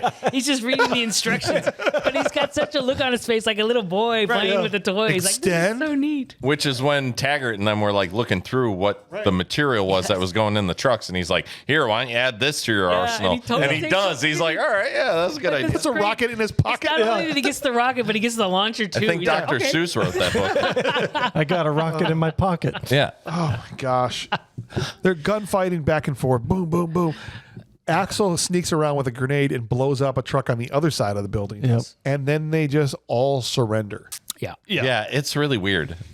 That's it. Yeah. I'm like, did they because think- like Yeah. it would have been nice to see that all the cops come up and then kind of join the gunfight. That's the only way it and makes maybe sense. outnumber them, but instead it's like they're all giving up beforehand, and you're like, why It's are 20 you to putting 3. your hands up? Yeah, I thought it was weird. I thought, well, maybe they thought that reinforcements arrived after that second truck got blown up. Right. And they're like, oh, all right, crap, we're done, and we'll just surrender. But yeah, it's still like 20 to 3. The 3 of them are standing Right. there. It's obvious there's no backup there yet. No. Just keep shooting. So there's 20 guns up in the air and these 2 guys. Yeah. And that's it. And one of them leaves to go chase these other bad guys. Yeah. And he's still shooting at them while the cops are pulling up and Rosewood's still firing his shots Just down yeah. Right. at the thing. It was whole kind of bizarre the way Yeah. they did They're that. like, oh, we're out of money for ammo. Eddie needs his money. Yeah. So Taggart is left to hold this entire group by himself because even Eddie leaves to go around to the other, Truck. he goes in area or whatever. the garage the door. garage door basically. there Yeah. to have his final face off. It looked like face off because I'm like, is John Woo here? The doves are flapping through the thing. Yeah. I was like, is this Hard Target again? John Woo's. Did he do an earlier movie that we don't know about? Blonde Sonia comes in firing, boom, boom, boom. Where Max Wu got the idea. drives out. That probably is. Max drives out through his car, gets shot right in his face. That was Oh, the yeah. weirdest way to kill a baddie too. Yeah. And the car just keeps going. He must have had it on cruise control. It goes through the wall, out the building, off the cliff, and then explodes. He's like, all right, I got to crash through this wall, but I don't want to have to push the gas down the whole time. No. It's a Cadillac. It's got cruise control. I'll set it on I'm gonna cruise try control this. I've never had to do this before. So that I usually can- I got a driver. so that I can relax while I run him over. Yeah. He comes out, just lay it lounge back. How hard is it? I got this. Shot right between his eyes. Yeah. That was so dumb. So the one weird. time a shot landed, Seriously. right? I mean, there's so much shooting that didn't land in this movie at all. And then Blonde Sonia's got the drop on him, and she says, goodbye, Mr. Foley, but gets taken out by Taggart. Yeah. Yeah. Right? And then he says, women. And I mean, My She wife went- says, oh, the 80s. So sexist. She went flying too when he shot her. Yes. Yeah, I mean, but at the same time, he just went through a divorce, so he deserves to drop that line. Maybe. No, He's she a just little left him. I sour. don't think they were divorced yet. Well, but still, I mean, but that still yeah. gives you, you know, a little bit of. It's like, I'm ready. And they all laugh. Ha, ha, ha. They all laugh, and this is where he's like, "Come on, you can hang out with me. You're single now." And he's like, "No, actually, she came back. All loose ends are tied up, Yay. right? Tropey again. Oh, very Yeah. much so." And we also find out that the mayor comes out and fires Lutz because he's just like, "You're an a-hole, and I'm tired of you yelling at everybody." Right. Yeah. And promotes Bogomil to the chief. And literally everybody gets what they want. Even Todd is told what a big help. The mayor calls Inspector Todd in Detroit and tells him what a big help Axel Foley was to them. And so he's not even going to get in trouble with his own boss. Yep. And so all's well in the world. And that's it. The end of the movie. He leaves just in time for the homeowners to show up and get mad at his friends, and he doesn't have to deal with any of it. Yeah. He's like, who's this black guy?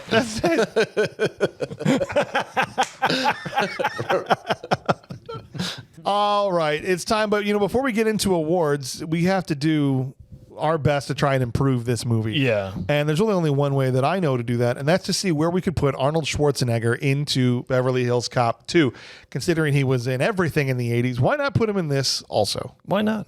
Yeah. You know what I think they should have done was they should have looked at Brigitte Nielsen and said, you know what, I don't think you can carry this movie, so we're going to bring Arnold Schwarzenegger in, and he's going to be the bad guy. He's going to be teamed up with you again. Is he supposed to be Maxwell Dent? Because I thought he was one of the most generic bad dudes in any he was movie of all. Absolutely. good, yeah. And then it would be a better movie because for it sure. would be fun to see Eddie Murphy versus Arnold Schwarzenegger. Except we can have Red Sonja because I just had to fight her in the last movie. She's too tall. She can pick up a sword. Okay.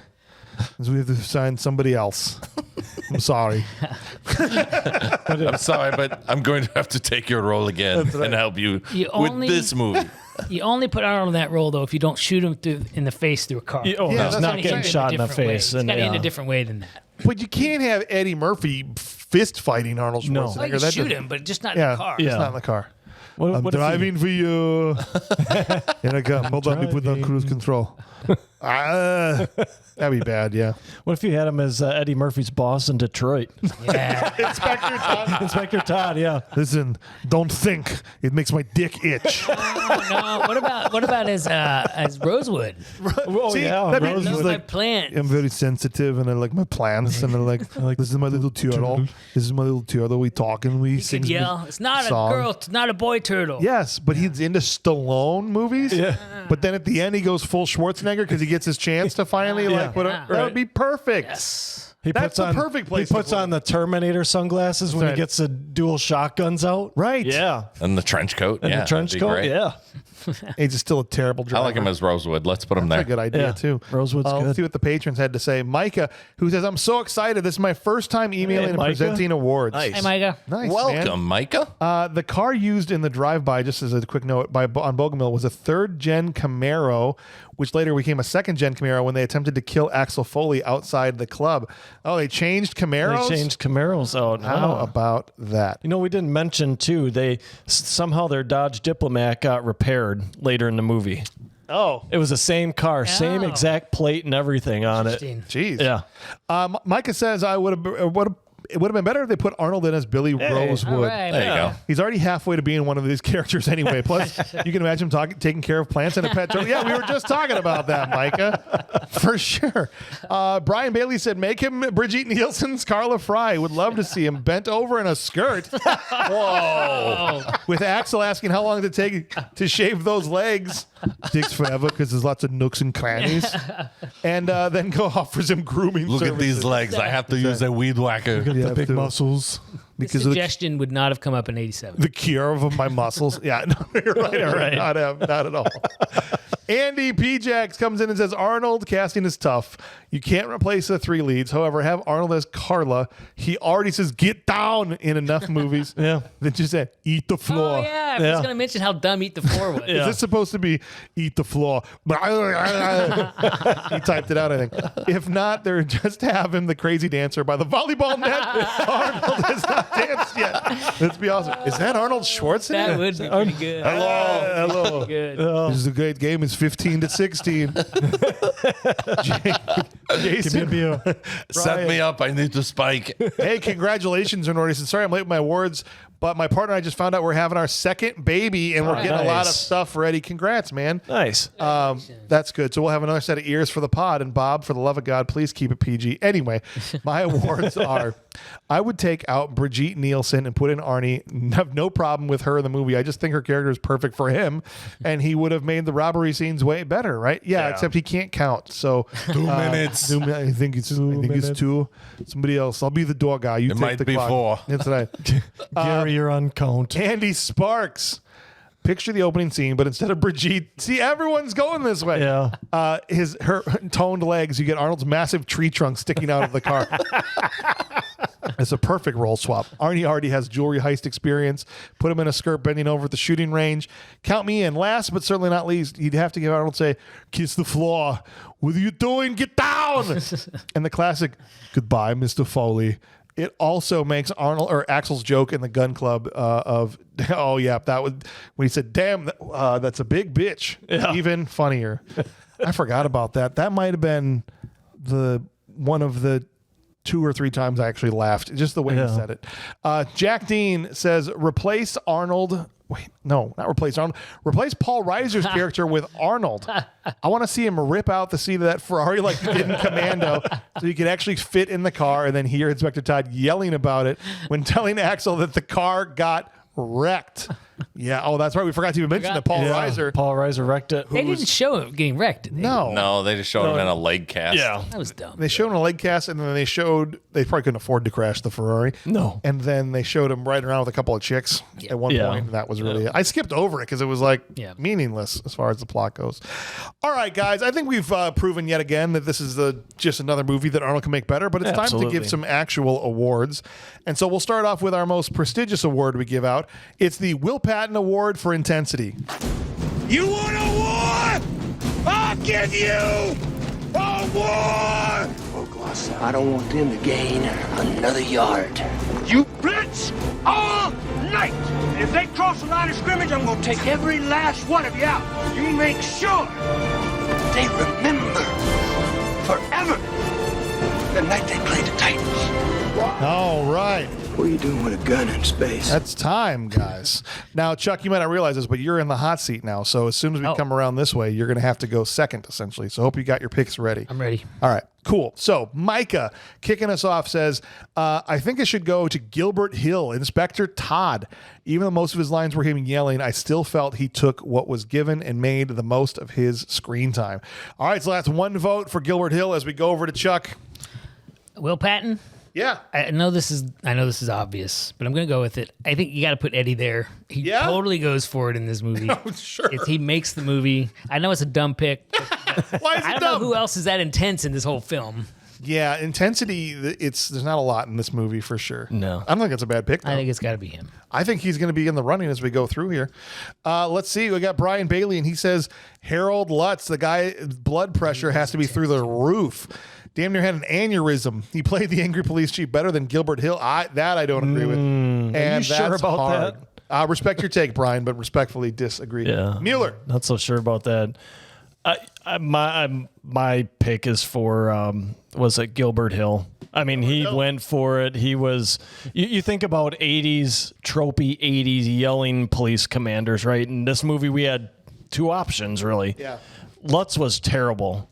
He was just a sniveling little bitch, in my He's not a opinion. very good actor either. Okay. And that too was not a good actor. And I think what was it, Gilbert Hill? Gilbert Hill was fantastic in that role, and the way he played in off of and with Eddie Murphy and their scenes, I thought was fantastic. So I'll go with him.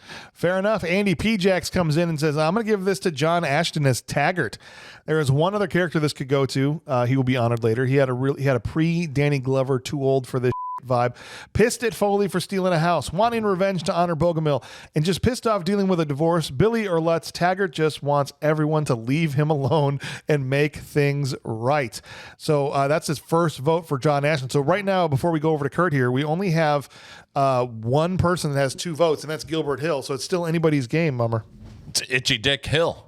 So that's the third vote. Yeah. Wow. I thought he was great. Yeah. I mean, I agree with Chuck over there as well as, the other captain. But again, I like Mueller's take is he's kind of a whiny, sniveling little Lutz? Yeah. Yeah. So it leaves Hill. All right. I think that's fair. Let's see. We still got a few more patrons to come in here. And so Jason Ryan is going to say Gil Hill. Oh, man, I'm going to be running away with it at this point. I think he's the most intense in all three movies, even though it's a small role and he doesn't have very long. I think he makes the most of it. Interesting. And then Andy Sparks comes and says, after briefly considering a double nomination, I would have skipped you, Andy, if you had done that. I decided to go with Gil Hill as Inspector Todd. Even though he has less screen time than the original BHC, he manages to pull off the vibe of the gruff and worn-down veteran of the force that is close to retirement. So nice job there, Andy. And then look, for me, guys, I'm actually going to go with Chuck here and say Eddie Murphy.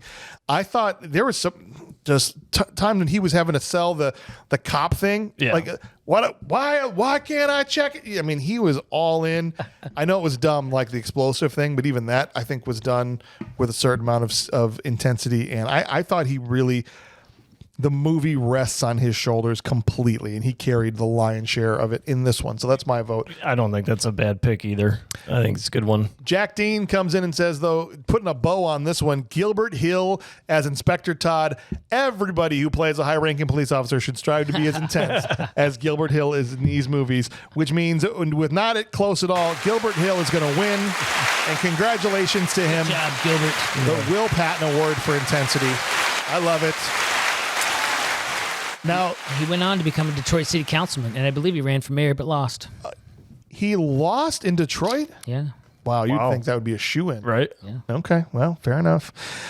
The next award we give out is one that you don't want to win. It's the Steven Seagal Trash Can Full of Dirt Award, which is reserved only for the worst acting performance in the movie. And remember, it's not the actor that you hated the most or the one that was the most annoying or most useless. It's who gave the worst acting performance. Let's get it. Trash can, oh trash can, it's a trash can full of dirt, yeah. Love never dies, and neither do they.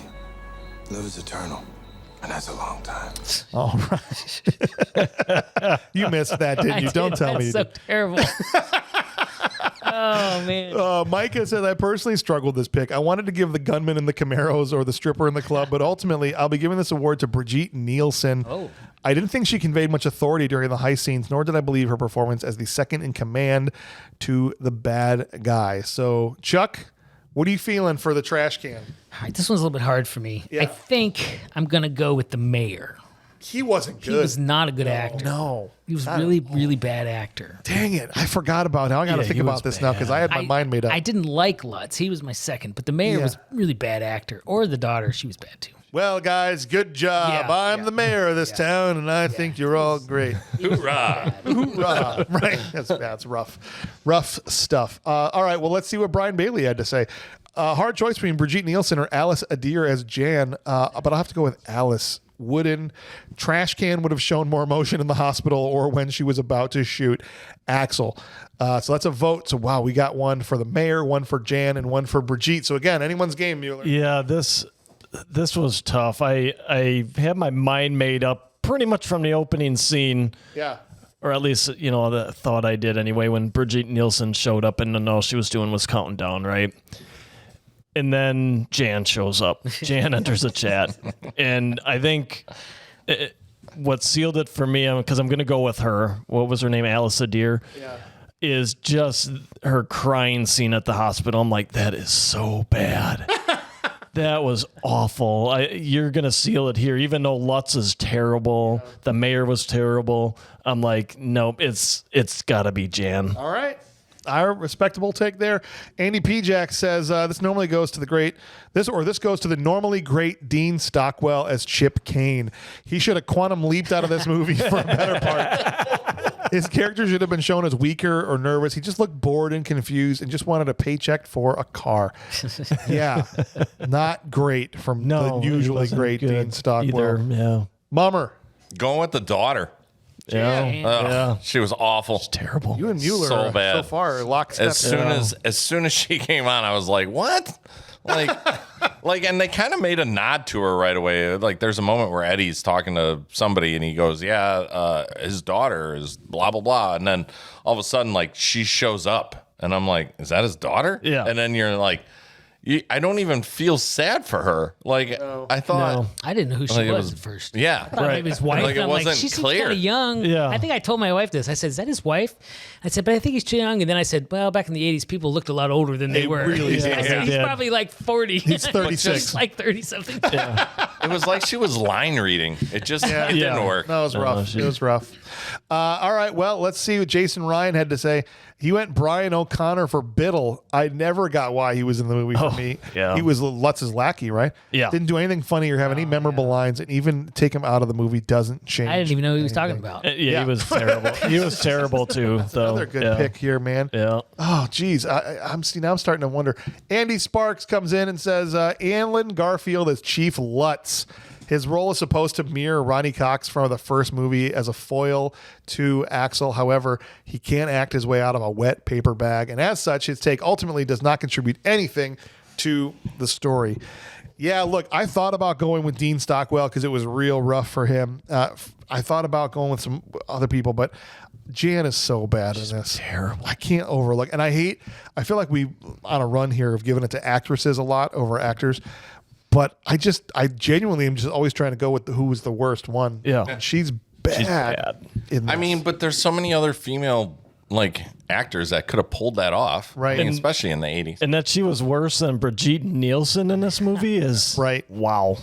right? I think Brigitte knew her job was just to look pretty They look pretty and count and backwards. be tough. She didn't even do that well. No, see, I think Brigitte, this is one She of, was pretty stoic, I thought. she didn't have a big career. She did about 4 big movies. She did Red Sonja, Cobra, Rocky IV, and Beverly Hills Cop 2. And then if you look at her filmography, it was right off a cliff. Yep. Yeah. As soon as she divorced Stallone, he's like, "You'll never work in this town again." And that was the end of Brigitte Nielsen in Hollywood. But She did It marry probably- that clock guy. it probably would have Flavor Flav. Yeah.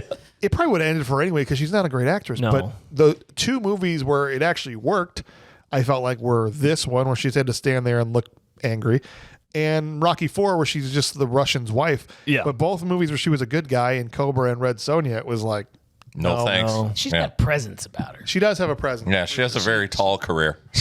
Yeah. Tall and short at the same time somehow. That's an oxymoron. Jack Dean, wrapping things up, says, also went Harold Lutz. I know what his character was supposed to be, and whatever the hell Alan Garfield was doing with this wasn't it. And so that means, though, ultimately, I think Jan wins it by 1. Jan wins it by 1, but I'm trying to remember think what so. her name was. Alice Adair. Adair wins the trash can full of dirt.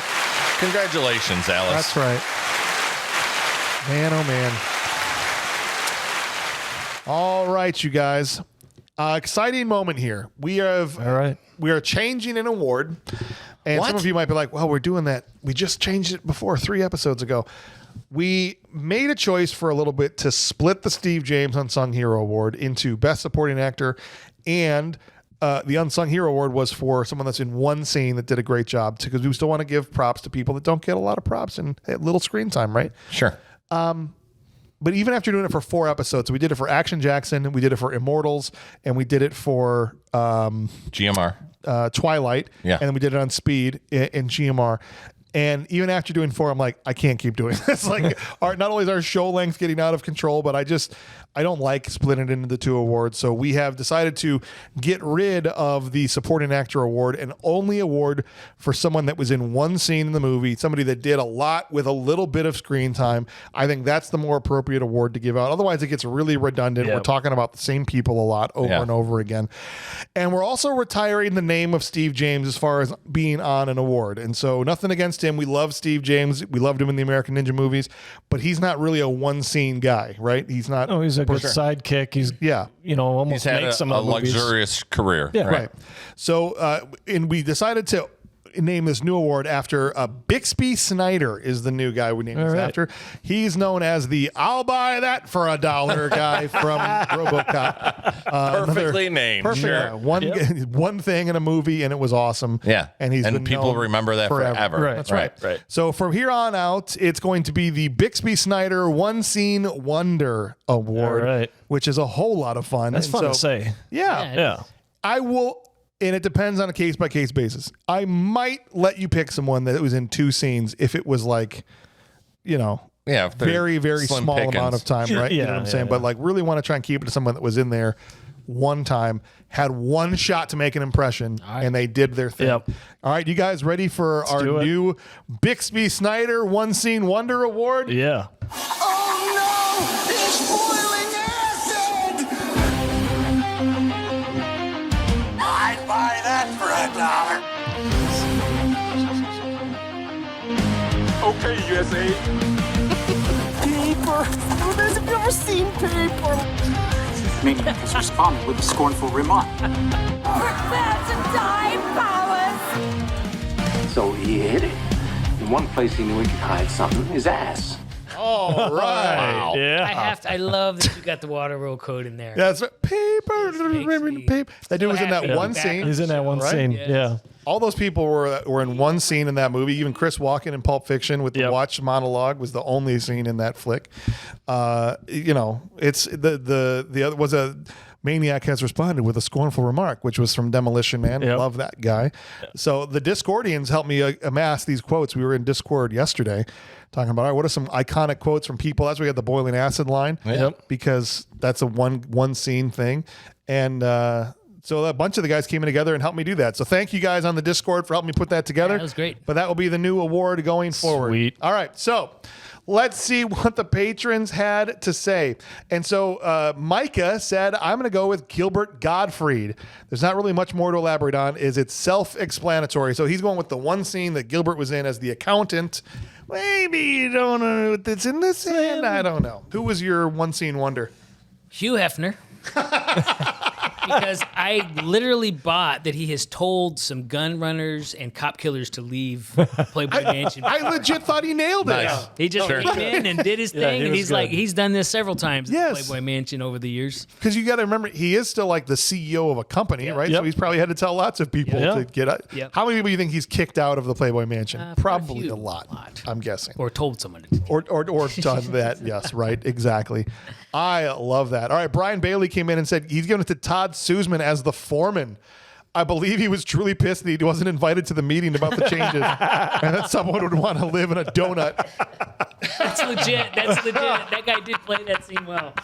So far we got, again, 3 different votes. Mueller, who you got? I'm gonna make it 4 different votes. I was actually between Gilbert Gottfried and Chris Rock, and I'm gonna go with Chris Rock. Oh, that's I just another loved good it. one. That's a good Where am one, I gonna too. park at? And all I could think about when he was going through, I get $10 for this and $20 for that. It's like, how much for just one rib? That's all I could think of. How about you suck off the bubbles off the top of the spray? That's good I stuff. thought, I mean, and it's, Chris Rock was fantastic, and you talk about being in one scene, you can see that Chris Rock and just that, I don't know, 30 seconds he was on the screen or whatever, that he was gonna be something. Oh, 100%. He was the third Saturday Night Live guy, I think, on there too. Was I think- Gottfried, Yeah. Eddie, and him. And All- Eddie and him were never. Wait, no, Godfrey was in just before as Eddie was coming in. Yeah. That's true. Nice. Andy P. Jax comes in and says, for a movie with so many small parts, I would first give this random dancer in the tuxedo by the volleyball net at the Playboy Mansion. He had one job to be drunk, having fun at a mansion, and he nailed it. So that's what we're going to make that his vote, because he mentions Paul Reiser here, but he was in a bunch of scenes. So that vote for Andy P. dancing Jax is guy. dancing, drunk, maybe high guy at the volleyball game. He certainly stood out. He did. Doing his thing, so. Hey, you got one chance. He's like, we're going to shoot you for 1 And second. Now he's a backup dancer for Beyonce. I don't know. Mummer, your one scene wonder. It's skill free. Gilbert? Yeah, Gilbert Godfrey. There's 2 Sorry, Gilberts in this movie. I screwed that up. Gilbert and Gilbert and Godfrey. Gilbert Godfrey. And Gilbert Hill. Gilbert Gabber. Just realized there was 2 Gilberts in Godfrey. Yeah. I'm going with Godfrey. Okay. He's my boy. He's my boy. I love Chris Rock. Don't get me wrong. I love it, but I will stay up late. I struggle between both of them. I will stay up late watching Gilbert videos. Yeah. Remember, he Till was I on fall like asleep. USA or something, right? he was had, great. like the After Dark, he would do that. Yeah, he was a Rhonda Shear fill-in after. Yeah. It looks like Jason Ryan also went Gilbert Godfrey as Sidney Bernstein. That scene with the parking tickets is one of my favorite from the movie. Whenever I see Gilbert on anything, the first thing I think of is that scene. It gets me every every time. All right, that's 3 votes. You might be running away with this thing here. Andy Sparks comes in and says, this award can go to none other than everyone's favorite talking parrot, Gilbert Gottfried. From the moment Axel opens his closed door to a straight, sarcastic riot.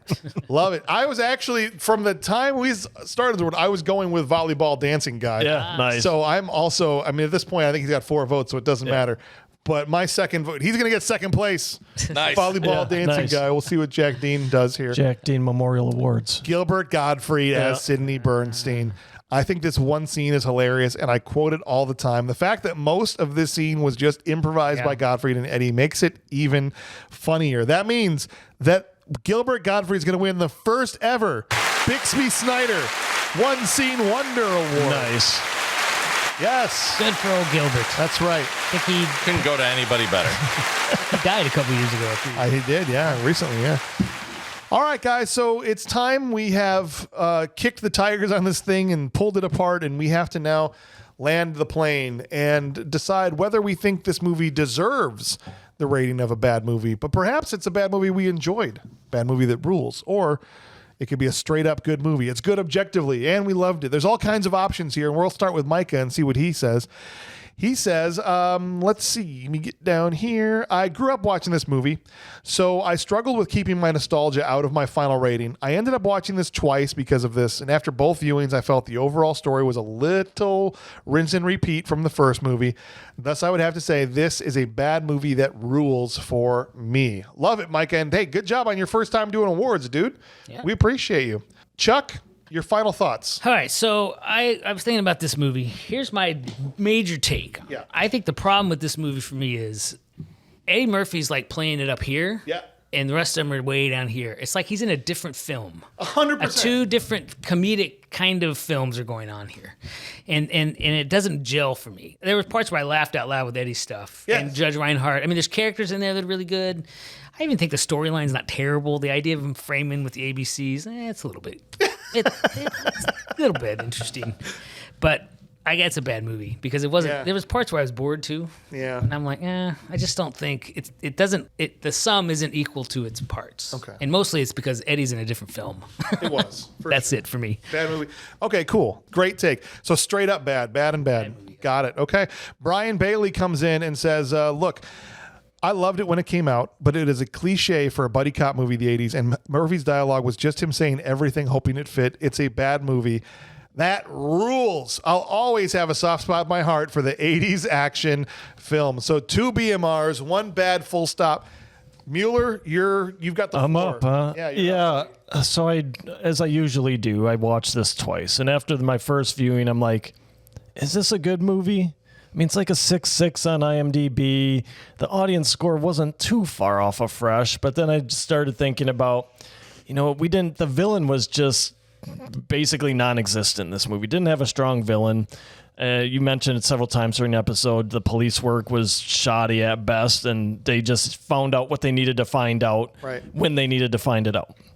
So I'm like, okay, I'll watch this again, and I'm like, yeah, this is definitely not in good movie territory. There's just too many holes. The villain's not strong. It's Eddie Murphy carrying the movie, right? You had some decent supporting characters like Judge Reinhold, and Taggart wasn't too bad. I think ultimately for me, I'm going to land on bad movie that rules because it was still enjoyable. Sure. I wouldn't hesitate that if it's in my scroll, I'd put it on again, right? It was still fun to watch. It's still fun to watch Eddie Murphy do his thing. Sure. So bad movie that rules for me. All right. We've got Andy Pijak coming in with his final rating. This rating is based on my memories. When I was a kid, this was the first Beverly Hills Cop movie I saw during a free HBO Cinemax preview. I love this movie as the first. While not as good with some of the comedy, there was plenty of action to keep the movie going at a good pace. The buddy cop interactions were amplified, stupid humor, sexy Brigitte Nielsen, and the usual gentleman's club scene. Damn you, BHC 3. This is, to me, a straight-up good movie. Okay. Wow. All right, Andy. I love it, man. Hey, love what you love, brother. Mummer, you have the floor. So I agree with Micah and Chuck. Watching it, I do agree that it's like 2 different movies. However, I also had never seen it. So I've only seen the first one. So when I had the chance to see this, I watched it once and was like, all right, it's kind of a rinse and repeat. But once I watched it another 48 hours later, Give yourself one. Do it. Yep. I ended up really liking this movie. Did it make you delirious? It did. Give him one. Thank you. Sorry. It was like a boomerang. I bounced back. I don't want you to be raw at me, okay? So anyway, I stood up and I said, I'm going to count this movie as a bad movie that rules. Okay. Nice. I enjoyed it. It was fun. It was I'll watch it again. That's usually my demeanor. Like that's my ultimate take at the end. Will I watch this again? Yeah. Absolutely. Eddie does what he does best. It's humorous. It's funny. It's enough is enough in it that I enjoyed it. So love it, man. bad movie that rules. Yeah, that's a good take. That reminded me of when I was in college and my teacher was having us taste test peanut butter and was like, how does this taste? And I was like, it's nutty, professor. Was it clumpy?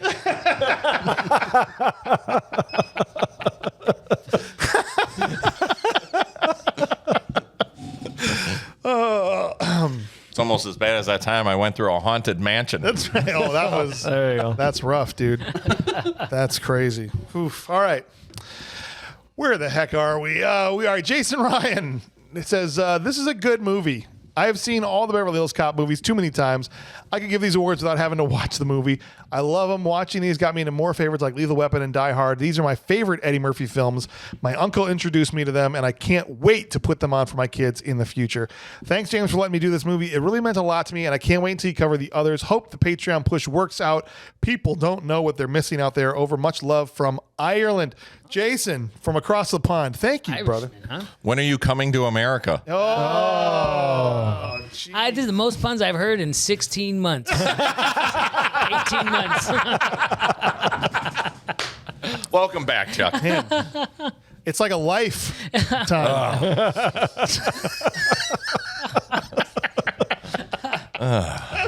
Oh my gosh. All right. Tower heist. Here we go. Please do little. Jeez Louise. The machine's smoking over here now. We need adult supervision in here. We need like daddy daycare for us. You know what I'm saying? These puns don't die hard. Oh, there you go. Love it. Did I already do Jason? Okay, I did. All right. Nice job, Jason. Here we go. We've got Andy Sparks. Before I give my final rating, I want to give a quick shout out to my Thomas nominee, Harold Faltermeyer. Not only did he make one of those iconic 80s themes ever. Oh, abs. We didn't even talk about that. Oh, yeah. I think, is that in Fletch? I think that's in Fletch. Is it too? I think it might I be. don't know. Parts of it are, I think. It's great. Yeah. That kept, every time that came on, I kept thinking, I've heard this, and Yes. I like the song, yes. I got into it every time. And they used the crap out of it because they're like, what else are we going to do? Play the song. I have the Peter Griffin version as a ringtone. But he made the sequel catchy as well with the heist score. We all have our little quirks that can put the movie over for us. And for us, this band nerd, it's the score. That being said, I don't think anyone would argue with me that it's that BHC is the better overall movie. However, BHC 2 is the better Axel Foley movie, and as such, it deserves to be placed adjacent to it with a rating of good movie. Wow. Okay. Andy P. There's a lot of love for Beverly Hills Cop 2. And then Jack Dean comes in. I'll give his before I do my final one here. Absolutely love this movie. This was actually on my extended Dudikoff list, so I was happy to see it pop up as an episode. The movie is a great balance of action and comedy, and overall, it's just a really fun movie. The critics are idiots. This is a good movie, full stop. Oh, no. Good. All right, Jack. No, that's cool, man. Like what you like, Jack. Like what you like. I'm not about to hammer the you-know-what out of this. I'm kind of wishing you and Jack would be trading places. Oh, nice. That's good, man. Thank you. It's going to take me 48 hours to think of a better one. Give me another You only 48. used another 48 before. That's right. That's right. So it still counts. It still counts. All right. Look, I like the I like the movie. I like the movie. Eddie's scenes are enough to make the movie likable and Absolutely. enjoyable. And I remember being a kid and watching the dump truck thing. You know, that was awesome. Are you using the Force? They referenced Star Wars. It was like my mind was blown when I watched it back then, right? Sure. And so your nostalgia was... my nostalgia is strong enough that I will subjectively say that I enjoyed this movie, but I cannot objectively say that it's good. I can't. Yeah. The script, guys, any amount of scrutiny applied to this script and it falls to pieces. So weak. It's crazy how little thought was put in to the script. And I also have to stand by my guns because I don't want to be a hypocrite. How many times have I sat on here, I feel like lately too, where I've said a movie like this is only as good as the bad guy. Yeah. The bad guy was terrible. in this. Awful. Yeah. No offense to Prochnow, but like one of the most generic, lame. Do anybody remember that guy as the bad guy in this? No. He dies stupid too. He just gets shot in the head. Brigitte Nielsen, okay, cool. She looks great, but like she's not really a memorable villain or menacing, or are you ever like afraid because Brigitte Nielsen is there? Like she's gonna get the good guys? Right. Do you know what I mean? Right. So I agree. crummy villain should mean crummy movie, even subjectively, but literally Eddie Murphy does a Herculean task here to just make it enjoyable, even though it's bad. Does that make sense? Yep.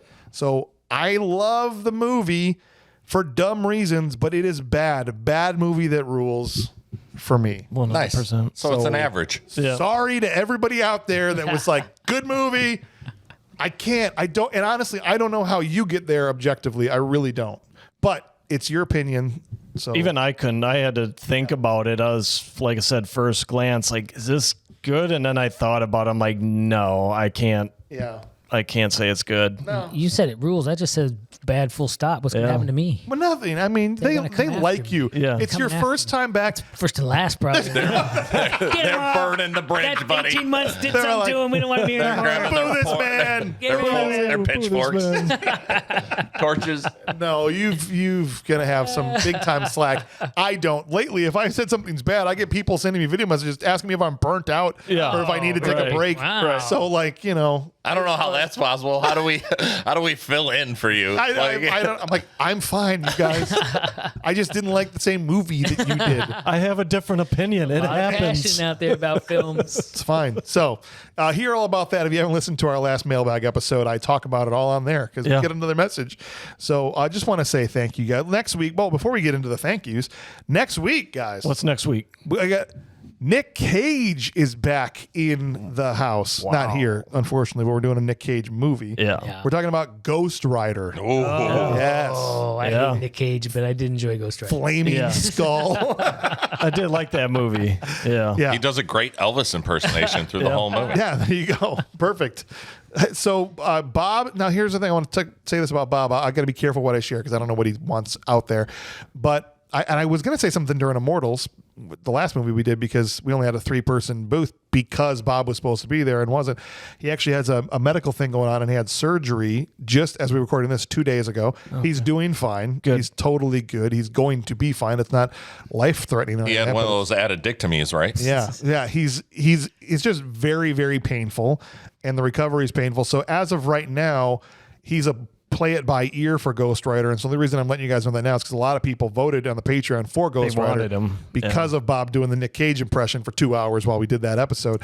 But it's a play by ear situation for now, so we'll see if he's feeling up to it. He will be here, I promise. But otherwise, we're still going to have fun talking about Ghost Rider next week.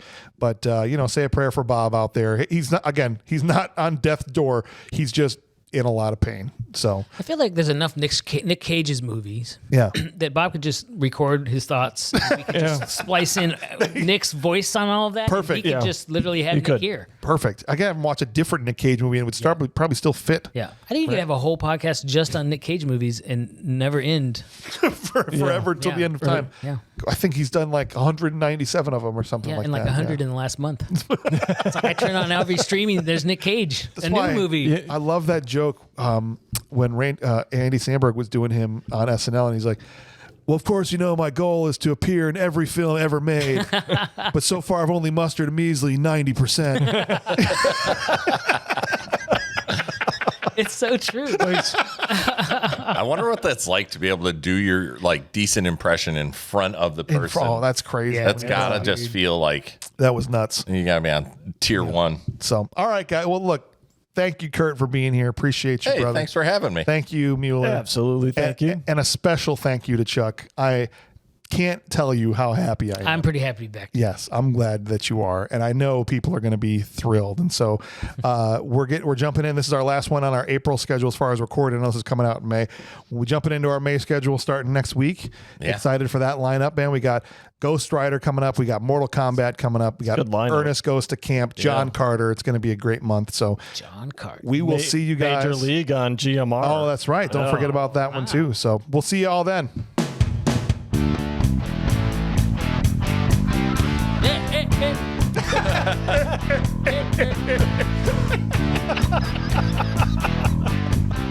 We reached a total of 26 puns. Yo!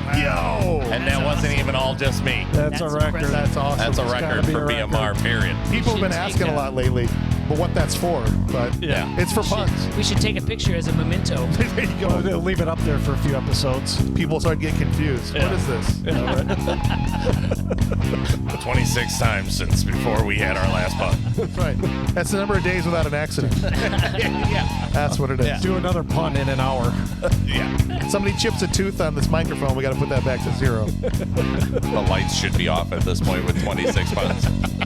Electric companies Shut it outside. down. Electric companies outside just turn the box off.